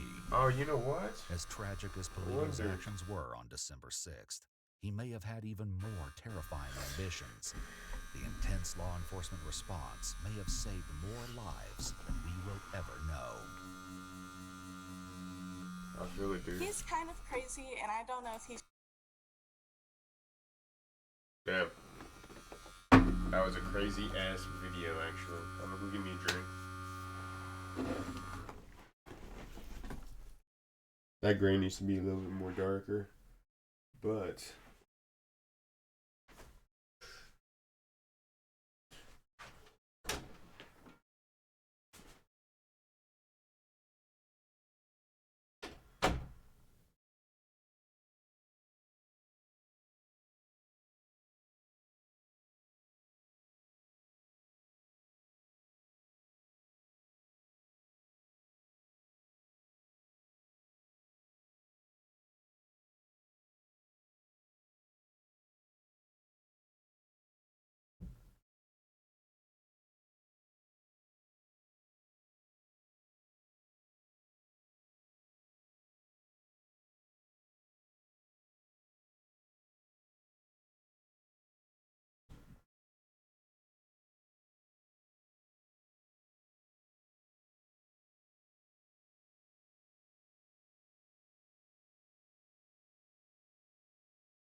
back in this bitch. We're doing our thing. And now today we are watching a woman discovers man she met online planning mass shooting. Crazy motherfuckers, dude. Just, he seems like he's having like a psychotic break to me. Women will be spared, and like sorry to those families who will be slain. Damn. It's unoccupied. I'm not sure what the description of the subject is. I don't know if he's gonna go to the church and like kill people. A woman calls 911 when a man she used to date begins posting bizarre pictures and veiled threats against a church on social media. Police quickly find cause for immediate alarm. The man isn't at his apartment on Sunday morning, and the church isn't far away. Can police prevent a catastrophic mass shooting before it's too late? No way. The following report is based on official police records. Emergency dispatchers get a call on the morning of September 24th, 2023 from a woman in Anne Arundel, Maryland, who says she's deeply troubled by what she's seen on a man she used to date social media. He's been making some really disturbing Facebook or Instagram posts. He's making like some weird, very disturbing threats about like churches and stuff. And I don't know if he's crazy enough to do anything. Hey, at least his she fucking Instagram called the posts are cops. like very concerning. Because the man she's calling about lives in Fairfax County, Virginia, there will be an extra step before police there can conduct a welfare check. Yeah, they have it to where the officer has to come and verify who you are. They're the only county that does that. It's Sunday morning and churches are in service, meaning that any threats posted today and last night could be imminent. Nonetheless, an Anne Arundel police officer must go to see her in person before anything can be done. So basically, yesterday he started posting these like pictures of like burning the Bible, and Oh, hell no. you know. Who's this person? Good So lord. this is like someone that I was friends with like a while ago. I rebuke He's kind that. of weird, so I stopped being friends with him. But we still follow each other on Instagram, and you know, do what you will. And he's like, put it on the ground. And then he like goes out and he's like talking about all these things, how he sacrificed his life, whatever. And then like he's out at these places, but so he's at Park Valley Falls Church. She says she met this man, 35-year-old Rui Jang, on a dating site several months ago, but broke things off when he began moving too quickly and calling her wifey. She's unsettled by the online posts and can't help fearing the worst. What was like disturbing to me was like target practice and like him having his gun out, and then like this is like a thing that he typed out, signed, being like, know that like women will be spared, and like sorry to those Oh, he a families who weird, were a weird slain, motherfucker. and, like, A real weirdo. pointing a gun at like churches and like stuff like that. And he's kind of crazy, and I don't know if he seems like he's having like a psychotic break to me. And I don't know if he's gonna go to the church and like kill people. The officer takes the information, though he's not quite certain why he's here in the first place. I guess they just don't want like bogus calls or something. Both of these are never bogus, or not. We have to take it seriously. An officer in Fairfax County heads out to Rui Jang's apartment, but nobody answers the door. His absence leaves a chilling possibility on the table, so a request is sent to police in Prince William County, Virginia, the home of Park Valley Church. One of their officers is already on the property conducting traffic duty, and in the parking lot, he finds Rui's white Mercedes. No way. 124, it's unoccupied. I'm not sure what the description of the subject is. Dude, he was staking it out. Okay, I checked with the security team as well, and there's no issues thus far. But inside, issues are beginning to materialize. The church's security team, along with their cameras, have taken notice of a man wearing a black jacket and sunglasses wandering the lobby. When the man begins tapping on the glass in the vestibule as though checking its strength, one member of the security team decides to approach. He's still talking to the man when the police officer steps inside. We're not just walking, we're checking the place out. We're under the sky. Hey, sir, how are you? I'll talk to you outside a minute. Yeah, sure. All right, cool. How are you today? I'm doing good. You sure? Yeah. What's happening?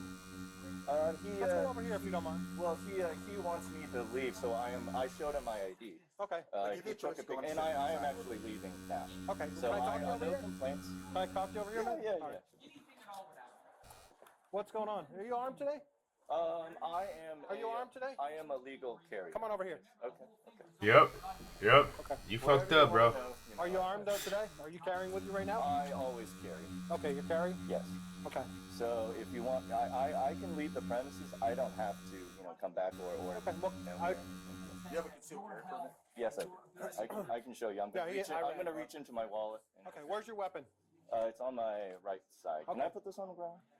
Say again? Yeah, you can put the coffee down over here. I'm shuffling around. Yeah, that's fine. The man is indeed Rui Zhang, and the officer has some serious Man, concerns about imagine his that decision to though. come to the church armed this morning. Imagine that though. You fucking get someone call the police the day prior saying, "Dude, this motherfucker might shoot up the damn church." You know what he's saying on his Instagram post is not looking good. So they call the department of where he lives to check at his house on Sunday, and he's not there. So they call a department of where the church is, and they find him parked in the church parking lot, walking around the damn building, and he's carrying a gun. That dude's done for. He's done for. Oh, wrong one. Too many screens. Do you mind just pulling your jacket up so I can see where you're? Can I? Yeah, you don't want to. You mind have a check? Okay. Yeah. Okay, that's okay. You can feel it. Technically, you can't have a weapon on church property. Yeah, it's not allowed unless you're authorized by the church. Yeah, you can't carry on church property or school property. Concealed, not when it's shown. Correct. Anytime. I'm sorry about that. I did not. You don't know that? I did not know. I thought you had to take a test to get this. Rui assumes that church security called the police to have him removed, but the officer lets him know that things are already a little more serious than that. Just don't reach for your weapon at all? No. If you will, I will take action. You understand that? I understand that. So how did I get contact with you today? Why am I contacting you today? I think, I don't know. You don't know? I think it was because we were talking. No. Right? He's staff. No. I got an alert from Fairfax County about you coming to the church. Did you make a threat to the church? No. That you're gonna... I did not make a threat. You didn't make any type of threat? I did not make a threat to you. You lying. Look at his damn tongue is getting twisted. Donation refund. Instead of addressing the Instagram posts, Rui mentions that when he started attending Park Valley a few months ago, he was happy with the church. I was actually very grateful at first, early on, and that's why I started making donations. He did make a donation, then he wanted his money back? And it was an automatic donation. But on the bottom of the paper, 90-day tithing challenge, it said, if your life doesn't improve after 90 days, ask for your refund. So what happened was nearly the next day after my first donation, life started going downhill really fast. Rui sent an email to the church 2 days ago to demand a refund in the amount of $452 and outlining the it's many ways his $400. life had gotten worse despite his, quote, relentless loyalty even in the worst of times, unquote. In a second email he wrote, I'm done with this bull. You made me your enemy. I gave you my heart even after all you did to me. All of you. I asked for a donation refund and they returned it to me. So. Okay. They returned it last. So why are you here today then? Because I want to see what it's like again to be here. Okay. What the so what's your fuck? intention? You lying. Who did you send a message to on Instagram? Instagram? Yeah. I didn't send anybody a message on. I didn't send a direct message to anyone on Instagram. So, did you make any statements online or otherwise that you're going to burn the church or burn the Bible? Okay, I did burn a Bible, and that was my Bible. Where? In my house, in the kitchen sink. But I made no threats, as in I'm going to burn, somebody's Bible, or I'm going to say I'm going to do such and such action. No, I made no threats, and I am no threat. The officer decides to make certain of that. Do you mind if I secure your weapon for a minute? Yeah, go ahead. Okay. Do whatever. Because I don't. I have a just knife for my right safety. There too. I have a knife right there too. Okay. Just don't reach in. I'm not gonna. I was trying keep to. Keep your hand up where I can see. I was just trying to. Yeah, that was crazy, bro. Why are you moving like that? Secure this until we're done. Okay. That is crazy. Sure. Do what you got to do. Okay. Do what you got to do. I'm gonna detain you until I figure out what we have here. Okay. Okay. All right. Just sit tight. It's safer for you and safer for us. Okay. Yeah, that's need to do that. You're not under arrest. You're just being detained right now. With the handcuffs in place, the officer pats him down, only to find something that Rui failed to mention. You don't have anything else on you? No. I'm just patting you down. What do you have in here? What's that? That's probably a first aid kit. You can reach into my pocket. What the fuck? Go ahead. Sorry, I just Dude, don't he wanna was get ready to kill some people, bro. sharp or anything? I don't think so. Huh? I don't think so. No. He was ready to kill someone, dude. It might be a portable battery for my cell phone. No, they can lift it. So, Really, bro? Well, I'm sorry. I did not know. I'm sorry. I totally forgot. Exactly what I knew. I'm really sorry about that. I did not. No problem. You got an extra round? That's not going to do any damage anyway. Oh, really? Because you have my Okay. weapons. What do you have in your car? Do you have anything in your car? Well, now that you mention that, He had another clip, dude. Magazine. I always keep one in my car. Maybe a pepper spray. I'm gonna just sit you in here a minute. Okay? Am I under arrest? I said you're detained. You're not under arrest. Okay. But when the officers take everything in context, including the bizarre posts Rui made on Instagram, they decide to He was ready to do something, bro. Based on everything that's transpired here this morning, it is our determination that you are suffering from some type of undiagnosed mental illness at this point, and we're going to take you into custody in an emergency custody order to get you evaluated by the Community Services Board, because we've determined that you're a danger to yourself and others at this point. He definitely is. So. He definitely is, because if he goes home right now, he's definitely going to end it. So we're going to go down to the hospital, and I'm going to have someone from the Community Services Board come over and But after a visit to the hospital, Rui learns that it's not just mental health workers who want to talk to him. Prince William County detectives would like a word as well. I give you my bot rating 100%. Now, whatever you want to know. Oh, we appreciate that. Rui says that the past few months have been hard on him, and it didn't help when he lost his job as a software contractor with the Census Bureau about a month ago. Yeah, he was making money. Now he was making some serious money, and now he gone. Now he broke. Being broke changes a man, dude.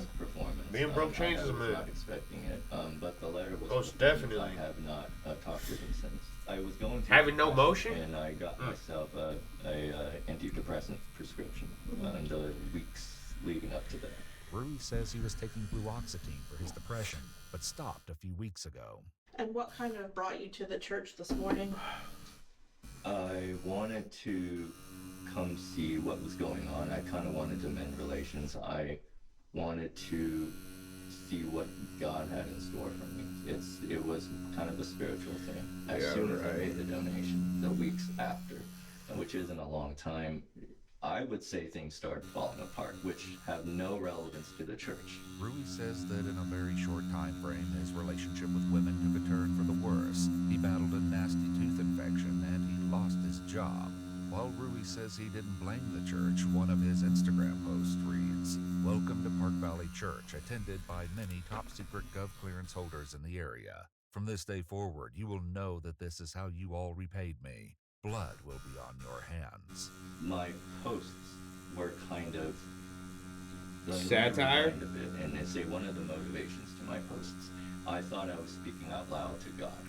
I'm not asking for my life to get better, but it felt like my life was getting a lot worse. In another post, accompanied by a nighttime picture of the church, it's getting worse because Rui you're evil. I'm here you're to deny innately the evil. men the life God actively puts so much effort to deny me every You're day. innately evil. No women. Evil people get evil but Rui treatment. says that posting pictures of the church was practically unavoidable. Instagram doesn't let us post things without a picture. It's not like Twitter. You could just post, write something, whatever crap, and then post it. They need a picture. I didn't want to just post any picture of anything because that doesn't make sense. And if there is a God up there, it's not going to understand it. So I needed something that would also connect with me. Anxious to make sure God wouldn't be confused by his Instagram posts, Rui says he took the church photographs himself last night around 11 p.m. Rui's post didn't only pertain to God, however. He also made some disturbing remarks under a picture of a used shooting target. "I'm going to exterminate you," he wrote, "in this life and the next, so you better neutralize me when I respawn." So I think the issue that everybody's having is, you show up to a church with a firearm after posting some concerning things on the internet, including, a picture of you with that gun. and a picture of, it looks like you went to the range. Have you been to the range with your gun before? I have. Okay. So you see where the concern lies with people, and it looks like a threat to anybody who looks at it. I have a concealed carry permit. I would say I'm naturally a kind of a paranoid person. Not in a, sneak around corners kind of way, but I just try to have situational awareness at all times. If I'm not carrying a gun, I am carrying a knife or pepper spray. In addition to finding a loaded magazine in his semi-automatic handgun and an extra magazine on him, police found yet another in his car along with a knife, a large can of bear spray, and a partial box of 9mm ammo. Rui had purchased the gun only a month earlier. The ammo he purchased one day before showing up at the church. In my opinion, it was all a big misunderstanding, and some of these things were just coincidentally and just in a bad place, bad time. If I wanted to, or if I intended to, or wanted to, let's say if I was so angry or whatever, and I wanted to harm someone, I'm pretty sure I would have done that already. Rui says he had plenty of opportunity this morning at the church service, but security team members say that he caught their attention almost immediately. In addition to scanning the ceiling for security cameras, Rui approached the children's wing of the church to ask about access to the auditorium's balcony. After being turned away, he sat for a few minutes in the packed auditorium before trying to access the church's audiovisual and lighting control area, and then eventually coming back out to the lobby. You were making very finalized statements. Like, you've made a plan, you've come to a determination in your mind, this is the end of this track, this course of action that you created, and at the same time you're taking pictures of yourself with a gun in your hand. Further concerns will arise when investigators look into Rui's internet history from the night before and find searches for armor-piercing rounds, latest church shooting, and assault rifle buying process. But Rui says he has one last explanation that will clear up everything. It might sound a little crazy. Again, this is the part that I haven't said yet. I think I was building up to it. I talked a little bit about creative pursuits as a way of venting. I like to write a lot of fiction. You can see how I could show you, I write a lot of, I made a lot of short films, I made a lot of video games, and plots, and creative writing, and poetry. So all of that, it's just a way for me to almost fantasize and put myself, build a completely, fictional character, but kind of using my feelings and my experiences, but twisting it in a way where this is a completely different character. And then it's almost as if I was living as that character. Indeed, that may be exactly what investigators are worried about. At his home, they find 5 printed and signed copies of a letter where Rui claims to have spent his 20s as a political assassin for the government, only to come back and be denied the normal and modest life with a loving relationship and routine sex life he expected. Instead, he says he was tested continuously by female operatives who wanted to see if he would spill his secrets. He writes, "These people, soon to be victims, were not targeted in advance. Dude, he's to the families legit of those crazy. men about to be slain, I am sorry for what I have done and about to do. For whatever pain I cause, I hope to return in my next lifetime through philanthropy." They also find several emails he sent to himself the night before, including one where he wrote, "Any man who looks obviously lonely or probably haven't had sex in years, I will spare. But then again, what the if you do fuck? shootings, I might kill That them." dude is. A lot of strangers today. I caused no one any harm. I did not threaten anyone. I did not. It all stems. I bet. But the I Prince William want. County Police Department didn't see it that way, and they arrested him How on much a you want to felony bet? warrant for threat. How much you want to bet? He is this way because he hasn't had ass in a while. Because he had empathy for the people that didn't have, you know what, in a while. But he was gonna spare them. Threats and writing, Imagine and a that, bro. summons for having dangerous weapons. Fucking and wild offensive ass warfare. motherfucker. 3 months later, they added a charge of attempted aggravated murder of multiple persons. I've been here 35 years. I have been through some pretty depressive times in life, and even then I have not hurt anyone, and you can see that on my record. That he didn't launch an attack that morning may have come down to nothing more than chance. According to Rui's outdated church calendar, the Sunday service that morning should have been over by the time he arrived. But because the service time had changed 3 weeks prior, Rui found a surprisingly empty lobby, where normally more than 1,000 people would have been milling about. Oh, wow. The federal government took over Look prosecution at that. of the case the following year. He was ready to shoot up 1,000 people. Department, Rui Zhang was convicted in March 2025 of attempting to obstruct congregants in their free exercise of their religious beliefs, doing so with the use of a dangerous weapon and an attempt to kill, transmitting online threats, and violating a firearms law. He was sentenced to 25 years in prison. And Oh, wow, they got his ass. Supervised release. If you'd like to see select new videos early and help us keep uncovering, Yeah, they actually did that thing with this one. Come to light, you'll find extra footage and unseen details on our Patreon. Channel memberships here on YouTube. Yeah, they got also his ass, early man. access to select new videos. What is it? Oh my What are you watching? Don't think we... What are we watching? On my back. Man hides a horrifying secret just behind the door by EWU Body Cam. Alrighty. You want to know, maybe? Someone taped that on there, right? Yeah. They pulled that back. I was like, I gotta stop watching Criminal Minds. It's the first thing that went through my head. In September of 2022, police officers with the Ann Arbor I fuck with Criminal Minds though, I ain't gonna lie. Complex to perform a routine welfare check. Despite the routine nature of the call, officers are unaware of the sickening scene awaiting them behind the door. The following series of body cam videos have never been seen before. On the afternoon of September 1st, emergency services at Ann Arbor receive a call requesting a welfare check. I'm a social worker with Ann Arbor Meals on Wheels, and I was calling to request a non-emergency wellness check for one of our clients. And do you know that client's name? Yep, it's Patricia Falkenstern. As the call continues, the social worker shares an odd detail about the situation. And just so as a heads up, the neighbor has been answering her door.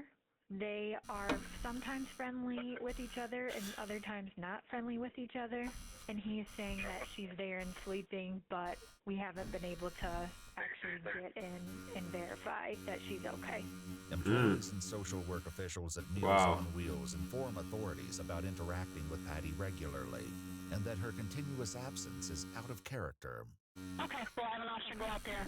As officers are dispatched to Patty's apartment, nothing is going to prepare them for the depraved scene lurking behind her apartment's door.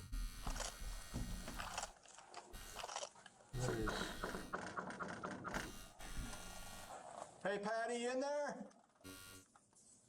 What's that? Hey, Keith. It's Ann Arbor. Police. Uh-oh. You with Patty? No, she's out. Oh, you mind opening up? What's the problem? Oh, Meals, you okay? Yeah. Okay. Yeah, right, I fool. didn't have my walker. Oh, okay. Did this old motherfucker just kill this dude? Just kill this girl? No, I answered. No, I live next door. I answered the door. For Meals on Wheels? Yeah. Okay, but is Patty here? No, Oh, where's she at? I don't know. You got her phone number? We can call her? We gotta make sure she's okay. I don't know her number. It's a 616 number. Okay.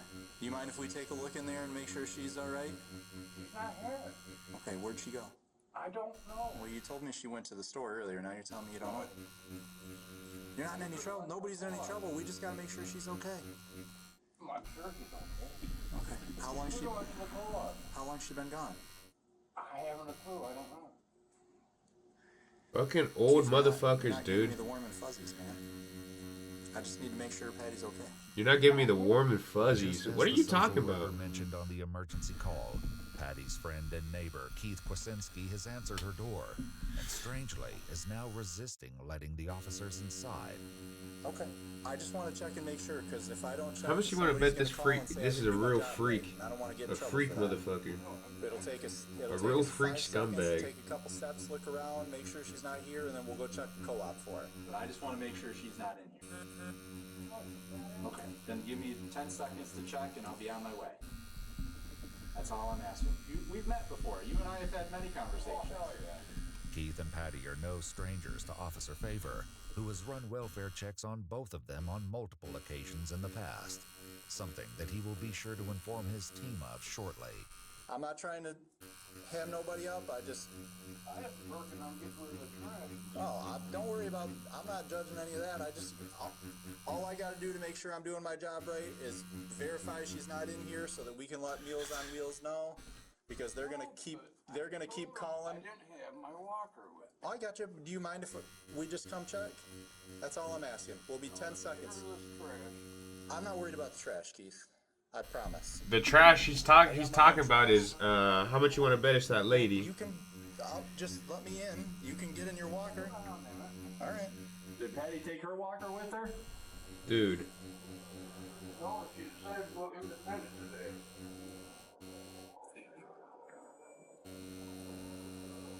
He lying. He lying through his teeth, bro. Or his dentures. He lying through his dentures. After several tense minutes of negotiation, officers finally enter the apartment, but nothing can prepare them for the horror that awaits them inside. That's not your walker, is it? That's a weird walker. No, my walker's right there. Oh, I thought you were going for your walker. What is it? What is it? What is it? I fell over that damn thing the other night, hurt my shoulder. Oh no. You need any medical attention or anything we can help you with? No, ain't nothing I can do about it. Okay. I'm gonna drag that out in the hallway and fold it up and get rid of it. Okay. Do you mind if we just look through real quick and then we'll be out of here? Yeah, sure. Okay. I appreciate it. I'm just gonna try and not get too much in your way. Well, that would make me 5. I don't know if I want to be 5 again.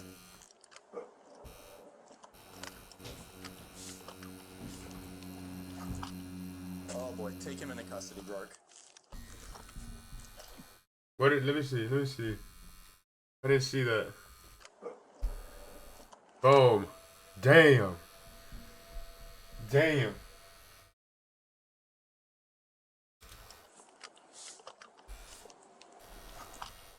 Oh boy, take him into custody, Rourke. Yep. Put your hands behind your back, Keith. Keith. Hands behind your back. Relax. Relax. What you do to that lady? In a bone-chilling discovery, Officer Favor has just found Patty's body lying on the floor. While the cause for her demise remains unknown, Keith's unusual behavior and attempt to keep officers from entering raise serious suspicions. Keith is immediately detained as Officer Favor moves to secure the crime scene. I didn't do anything. I found the body. Yeah, right, dude. I didn't know how to go about it. Just be quiet. Don't say anything. I didn't do anything. Somebody else was here. Somebody else was here? You don't want her to Be quiet. Maybe she just fucking continues to justify his innocence. Who knows though? Call for backup. If he just said someone else is gonna, that means he kind of figured that they're gonna find that there's so foul play. You're gonna sit right there is what you're gonna do. Yeah, you gonna sit right fucking there. I didn't do it. I didn't know how to. I don't even have my wallet. You don't need your fucking wallet. You don't need your wallet where you're going, bro. I didn't do anything. You don't need your ID either. You're gonna be fucking. You're gonna be number fucking 517, bro. Patty's body. They've still only scratched the surface of the more horrific discoveries that await them. Uh-oh. Do you have anything on you that I need to be concerned with? Anything that's gonna poke me, stick me, hurt? No way. I don't even have my wallet. I don't have my glasses. Oh, can I drop that off at Paul's? That's, I don't think you need to worry about dropping nothing off. I was gonna go And that's fine. Keith's chilling concern with mundane errands in the face of this eerie discovery is quite concerning. I don't have my. If I got my keys around my neck. Lanyard right here? Yeah. Yep. But you're gonna leave it open? While an officer assists Keith as they prepare to leave the crime scene, officers are yet to find out about the truly disturbing details that lie ahead. What the hell is that? How am I gonna get in there? You're just gonna go butt first?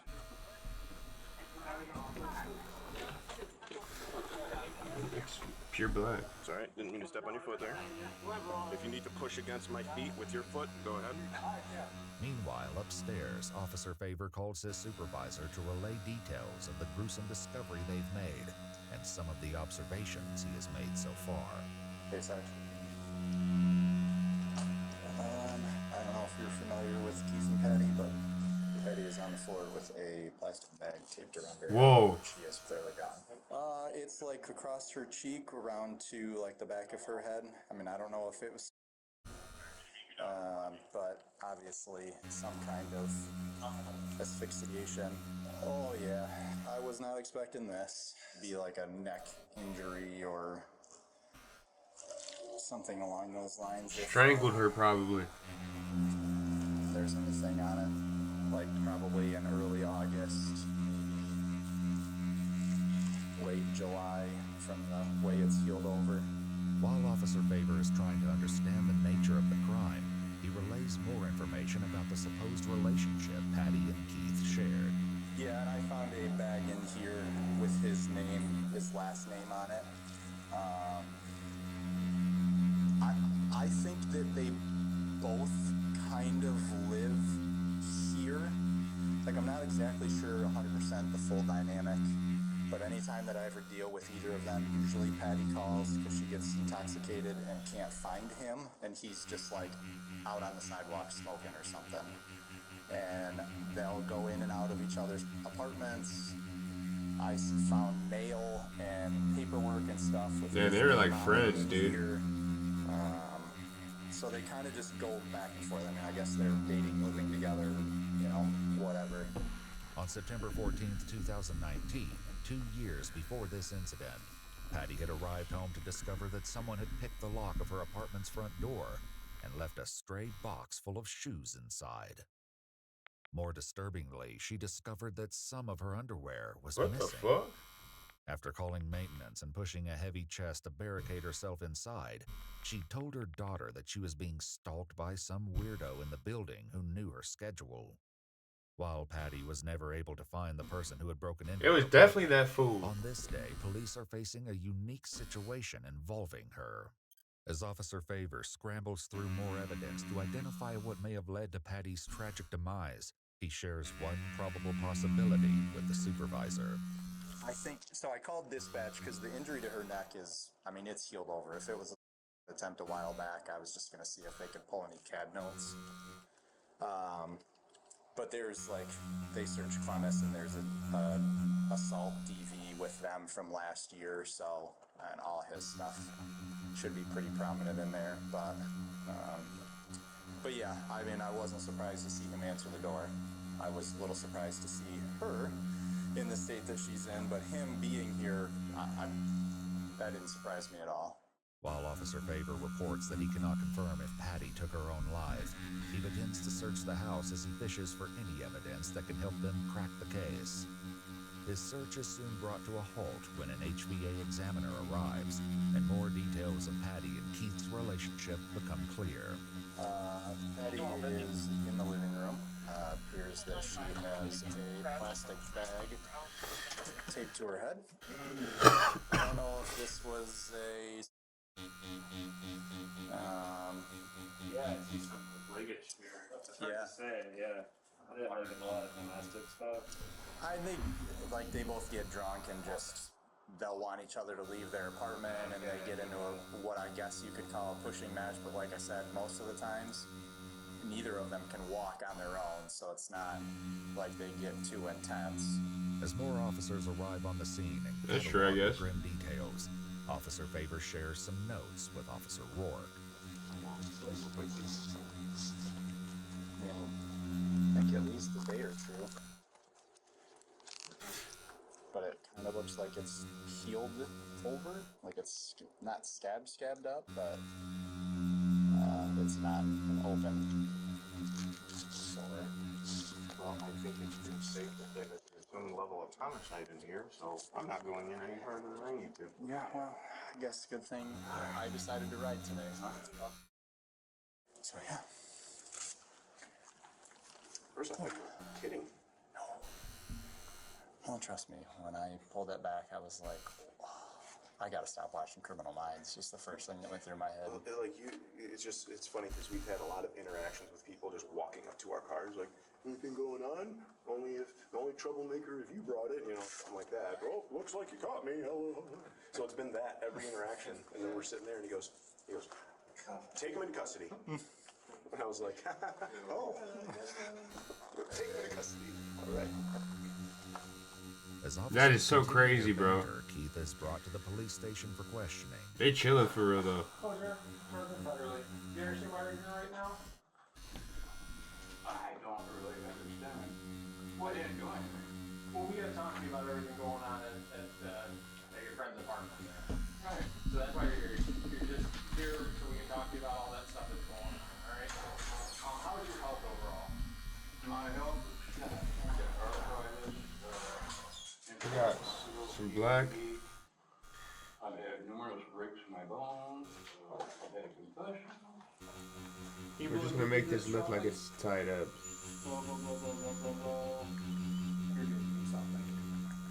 After getting his medical history and running several other checks, officers place him in a holding cell to be questioned later. The harrowing truths that would surface during the interrogation would rattle the entire investigating team. Back at the crime scene, detectives Jamil and McDonough arrive at Patty's apartment and get filled in on the events that led to this shocking discovery. This was like this, though, when you guys came in? Yep, I did step on it before I knew that there was a body with a plastic bag wrapped around its face. Just as the detectives are discussing details with Officer Favor, Detective Jamil makes a stomach-churning discovery that speaks to the deplorable living conditions in the apartment. I feel like that's normal for her, though. He's on the floor. Yeah, so I think those are baby wipes and then an adult diaper. Okay, well, I'm not standing with that right now. Is that feces or blood? That looks like feces from here. Okay. We're waiting for Sean. Both of those would be normal for in here. What the feces and blood on the floor have to do with Patty's death will become a poignant point in the case later. Meanwhile, Detective Jamil makes another curious observation that eliminates one of Officer Favor's theories. That's someone taped that on her, right? Yeah. Yeah. So how could she do it? So he did say to Rourke, after I told Rourke to take him into custody, I came back around here, we put him in handcuffs, and he said that he just found the body. He didn't do anything. He didn't know what to do. And then he made a comment about how she has hit him in the past. We didn't question him. Nothing. The ligature and strange markings around Patty's It's neck, definitely that which the old examiner motherfucker. brought up earlier, will soon add another twist as to the possible cause of death. Most definitely, dude. Yeah. So we're gonna have. It's healed over. Yeah, kind of nice. Yeah, but it looks like it doesn't look necessarily that it's healed over. It's, you know, it started, it didn't dig in. So it's just like fatty tissue, kind of? It's hard to tell. It's very After finding no evidence of the presence of anyone else except for Keith in Patty's apartment, detectives turn Patty's body over to the medical examiner. As Keith is brought in for interrogation, even these seasoned detectives are not prepared for the deviant details he's about to reveal. Patty or Patricia Falkenstern, who is she to you? She's just a neighbor. Just a neighbor? People say that she's my girlfriend because a lot of times we go out together. But she's not my girlfriend. We don't have or nothing. She don't want sex and I can't have. A neighbor of Keith's and Patty's would later inform the police that Keith often told people that Patty was his girlfriend. However, Patty always denied such a claim. What were you doing in Patty's apartment today? Almost done, guys. I went over this morning. Okay? The security left at 1. My phone was dead. I should have told Meals and Wheels about it when she was there, but I guess I got scared. I hadn't seen her since Tuesday. I mean, Saturday. That's when we get Meals on Wheels 3 times a week. And then we got into an argument about the sausage. Gotta change the battery. I didn't throw it out and I didn't eat it. While Keith claims to have discovered the body on Tuesday at 2 in the morning, officers had only entered the apartment on Thursday afternoon, 2 days later. Right, so when you went in there, what happened? I freaked out. Why did you freak out? She's laying in the middle of the floor. Where was she laying when you went in there? In the middle of the floor. I covered her up with the blanket that she had. She had a bunch of sores on her, and holes and a bunch of dots on her. Never saw anything like that before in my life. As hard as Keith tries, the detectives are not sold on his story. You were found at the scene with Patty. Yes. With a bag around her head. That's what puzzles me right there. Well, it puzzles us, too. No, then they used my materials. What do you mean they used your materials? My tape. What do you mean your tape? My blue masking tape. To do what? You wrapped the damn bag around her. Look at this dude. He think he's so fucking good, bro. What's peculiar to me is you go into a room. Did you know she was dead at that time? No. I knew something of it wrong. With a bag over her head. Mm-hmm. And how did that bag get over her head? Well, I don't know that. I didn't do it. But at no time you called the police to say, there's a dead body in here. My phone has 04. Having heard enough of Keith's excuses, Detective McDonough cuts straight to the chase. Keith, it's your tape on her. Is your DNA on there? Is your DNA that's going to be on the bag? I didn't wrap her up. Keith, you came into the apartment. You've already told us that you covered her body up. Yeah. You got in an argument with her. No, I didn't. And it led to you strangling her. No. That's what happened. Keith. We got into a little squabble on Saturday about the meat. Keith's offhand comment about the meat will become more important than anyone realizes. Over 3 hours later, Keith's stubborn facade finally cracks under the force of interrogation. During the argument, let's see. Explain that part to me.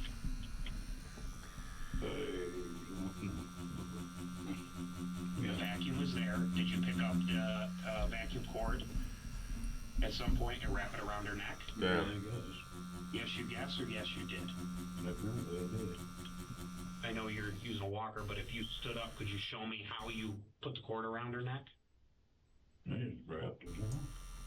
The autopsy report will confirm that Patty had horizontal ligature marks around her neck, indicating homicide. So she never fought back? No. Never resisted? So what happened after you strangled her? And she was dead. You killed her. Good lord, dude. And then what happened? I rebuked that motherfucker.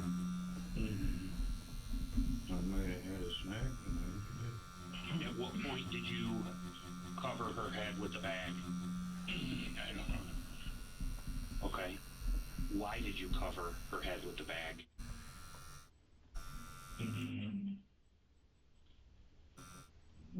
Guess I didn't want to see her. So she'd been dead since Tuesday morning, late morning then. But you didn't want to see her? Correctly. Keith confesses to spending 2 days alone with Patty's body inside her apartment, and even admits to sleeping over on Wednesday night. It is what he does during these days that sends a chill down the detective's spine. I don't know why I pulled her pants or whatever down. What the fuck? Well, you're admitting you pulled her pants down. Yes. I don't know why, because I couldn't do anything anyway. Did you try? No. Did you use your fingers? Yeah. You did. To her or probably both. Jesus the Christ, autopsy dude. report will also confirm that Patty had abrasions to those areas, indicating trauma. While searching Patty's apartment, authorities found more evidence alluding to these shocking implications. Damn, and they were like kind of friends. I'm a little concerned about the coloring towards the end there. We'll let Michelle figure that out. What is that? Don't think we want to know, maybe. Oh my god. We hear.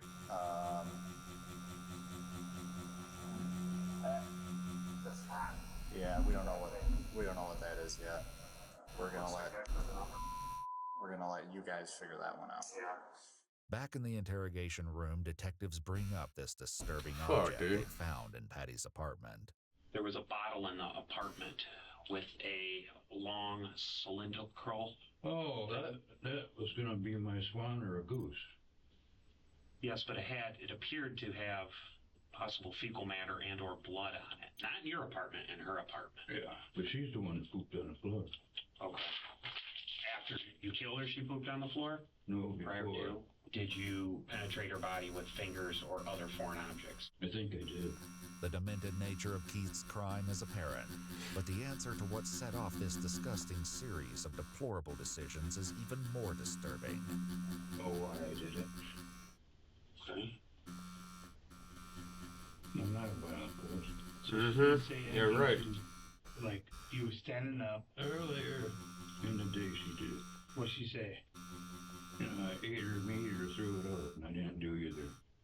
I don't know what she did with it. Outrageously, Keith claims that he killed and violated Patty because of an argument stemming from sausages from Meals on Wheels. On February 1st, 2024, he pleaded no contest to murder in the second degree and disinterment and mutilation of a dead body. On April 26, 2024, he was sentenced and remanded to the Michigan Department of Corrections, where he will spend the next 25 years to life behind bars. Yeah, he's done for, bro. Paul Springs said that she's having all kinds of issues with him. Let's see what we got. Cop. He's a cop. Said he was driving his patrol officer, his patrol vehicle drunk. Just put your hands in front of you, okay? Look at this motherfucker. Paul Springs said that she's having all kinds of issues. The moment realized fellow officers are gonna arrest him. Just put your hands in front of you. Paul Springs said Crying like a she's baby, having all dude. kinds of issues with him and she's scared. He's a cop. He's a cop. Said he was driving his patrol officer, his patrol vehicle drunk. Just put your hands in front of you, okay? I thought that was the same girl crying. There's no way, bro. There's no way. Can I call my mom? Can I call my mom? Police in Jacksonville, Florida take action when they learn one of their own off-duty officers has fled the scene of a domestic dispute and is driving his police cruiser intoxicated. But when the cuffs go on, he struggles with the harsh reality of the consequences. I'm gonna be on the news, dude. I'm gonna be on the news again. The following is based on official police records, and the footage has never been seen before until now. What the fuck? In the early hours of October 24th, 2023, dispatchers receive a 911 call from a young woman whose calm tone soon shifts to panic. I have an ex-boyfriend who will not get out of my apartment.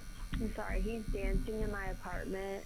He's JSO, and he thinks that this is a joke. Okay. Is he an officer for JSO? Ma'am. Just get out, please. Thank you. I won't say your name. Please get out. Please.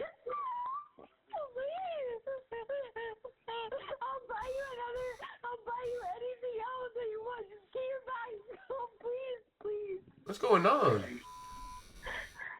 He's left. I'm scared. Please do the phone. Okay, it sounds like you're having a panic attack. Do you want rescue to come check you out? Oh, no. I'm fine. I'm scared to go out of my bathroom. And I told you my dog. He would be really horrible to me. I don't want to get him in trouble. What the fuck are you talking about, bitch? I'm not gonna lie, like, we've been drinking, but he did bring you. He had it.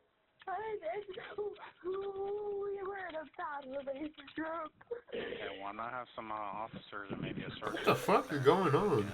Is it his sergeant? Probably not his sergeant. You know, Okay, it not on doesn't duty. matter. I never wanted to call. He brought his gun in here. But I live in a safe apartment. I don't know why he brought his Glock.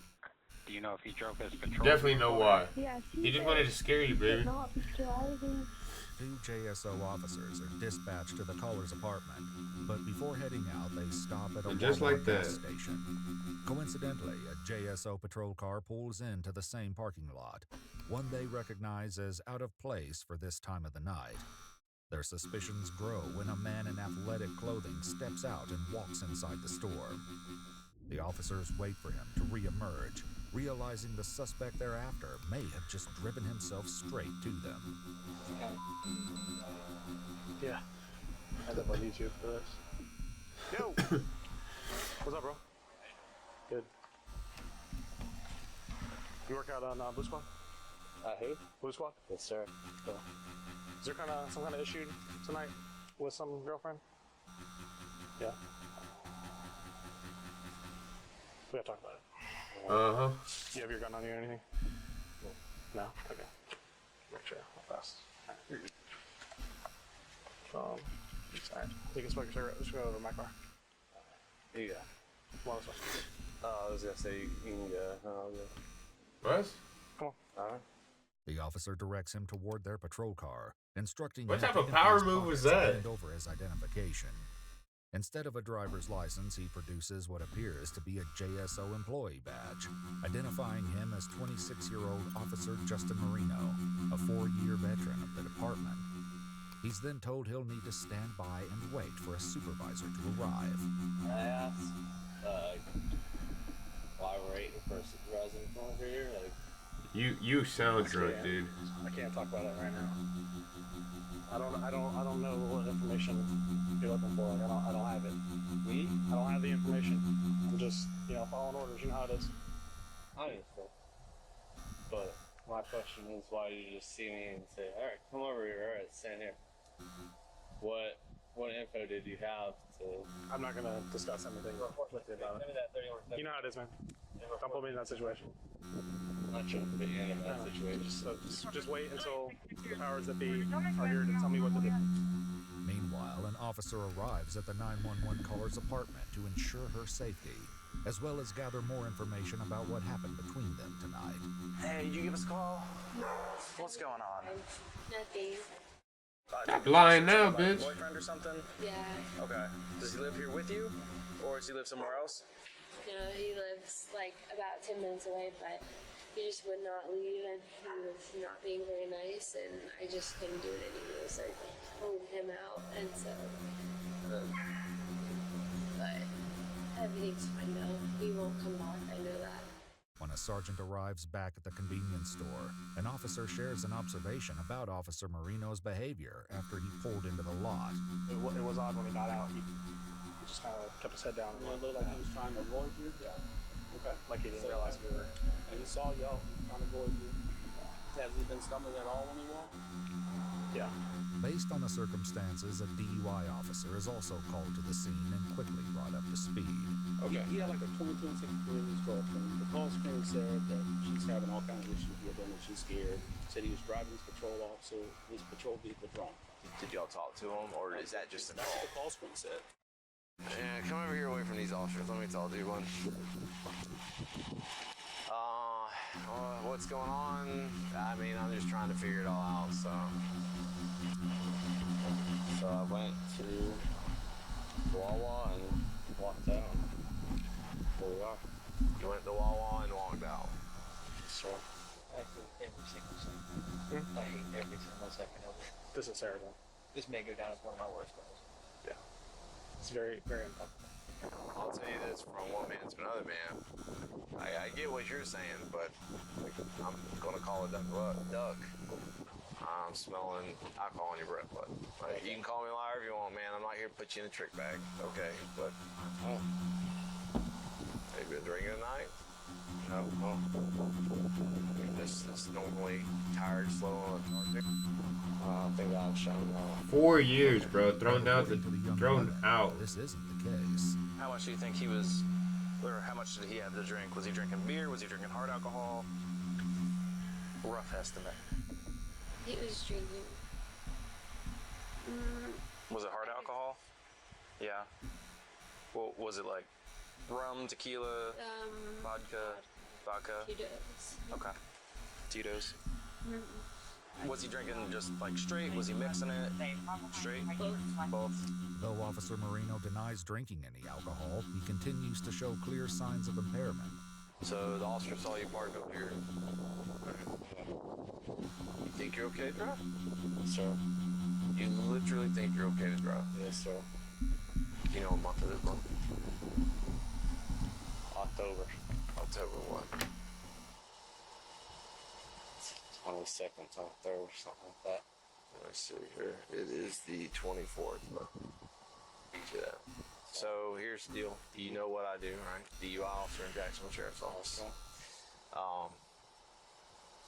So I am going to be conducting a DUI investigation. Okay. The DUI officer reads Marino his Miranda rights, then begins a series of routine questions about his health and recent medication use. Marino says he hasn't taken anything other than his prescribed anxiety medication. So I won't tell you what I smell. Okay, nerves go on your breath. Okay. How much you had to drink today, man? Nothing. Nothing. Okay. There are, and hear me out very, very carefully. There's some field sobriety exercises I'd like to perform. Would you be willing to conduct field sobriety exercises? Then I need a yes or no. I said no. Okay, fair enough. Do you think it was smart to drive tonight, man? I'm not here to, like, do you think this was the smart, was there better ways to do this? No, it's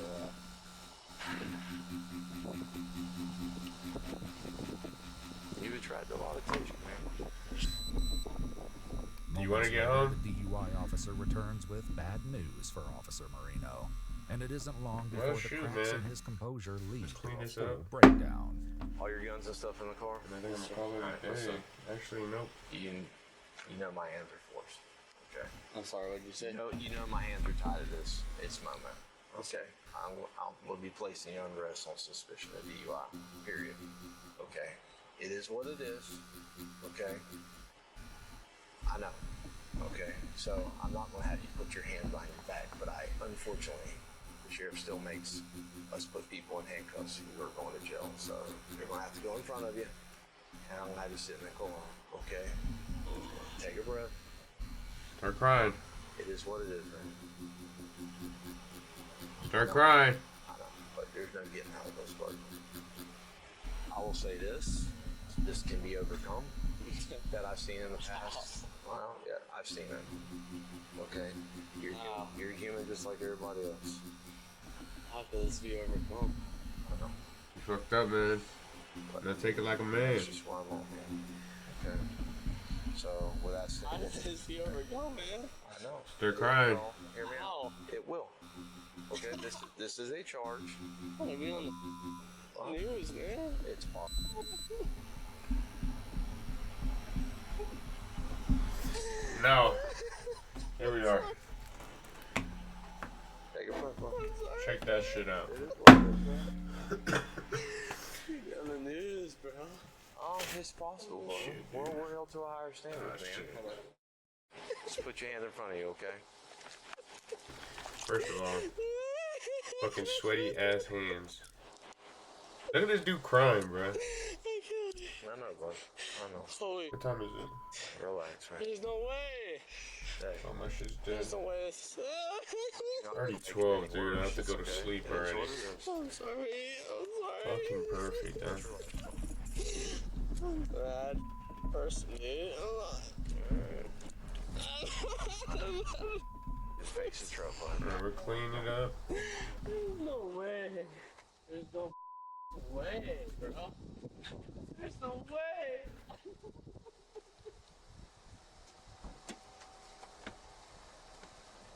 There's no way. Calm down. That's alright. I get it. I get it, man. Hey, you know the paperwork's gotta be done. I've given you some courtesies by putting them handcuffs up front, okay? Oh, shit. I know, you've been fine. You've been good. You've been good, but...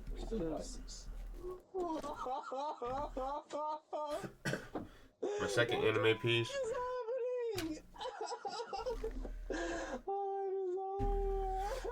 First one. I'm fucking with it. Random one. There's no way. Oh, I won't be in the news, dude. Alrighty, we did our thing, man. This shit only took like fucking 5 hours. As Officer Marino takes a moment to process what's happening, the officer back at the apartment works to piece together the details of their alleged dispute. What were you guys arguing about? He said something like, my dad doesn't want me talking to him. And I mentioned that to him, and I wasn't supposed to, and he was like, oh, your dad thinks he's a hero, and I was like, you gotta get out of my apartment. And so it was like a relationship argument, sort of, but more of a family argument with you and your family. Yeah. Look at this man, dude. Guess who's supposed to protect and serve you? I did college or criminology. I'm not. Did it get physical at any point? Yeah, it happens, bro. Did he ever put hands Sometimes. on you? Did he slap you, punch you, kick you, scratch you, push you? Mm-hmm. No. No, but yeah, they're just protective of me. But no, never happened or anything. She lying. So he didn't put his hands on you tonight? Mm-hmm. No. No, not tonight. No. No, not tonight. Not tonight. Oh, piece of. What the, bro? I'm not that bad of a person, I promise. The woman shares that she was in the process of trying to leave him, but is hesitant to give out his name. He's a cop. He's a cop? I'll throw that badge away. Not like that matters anymore. But he didn't touch me or anything like that. It was honestly me. I was just like, I just needed him to get out of my apartment. Shit, dude, I'm sorry. I ain't even gonna watch this anymore, bro. I am done. Fucking 3 hours and 41 minutes, huh? Oh, shoot. You guys, thank you for watching.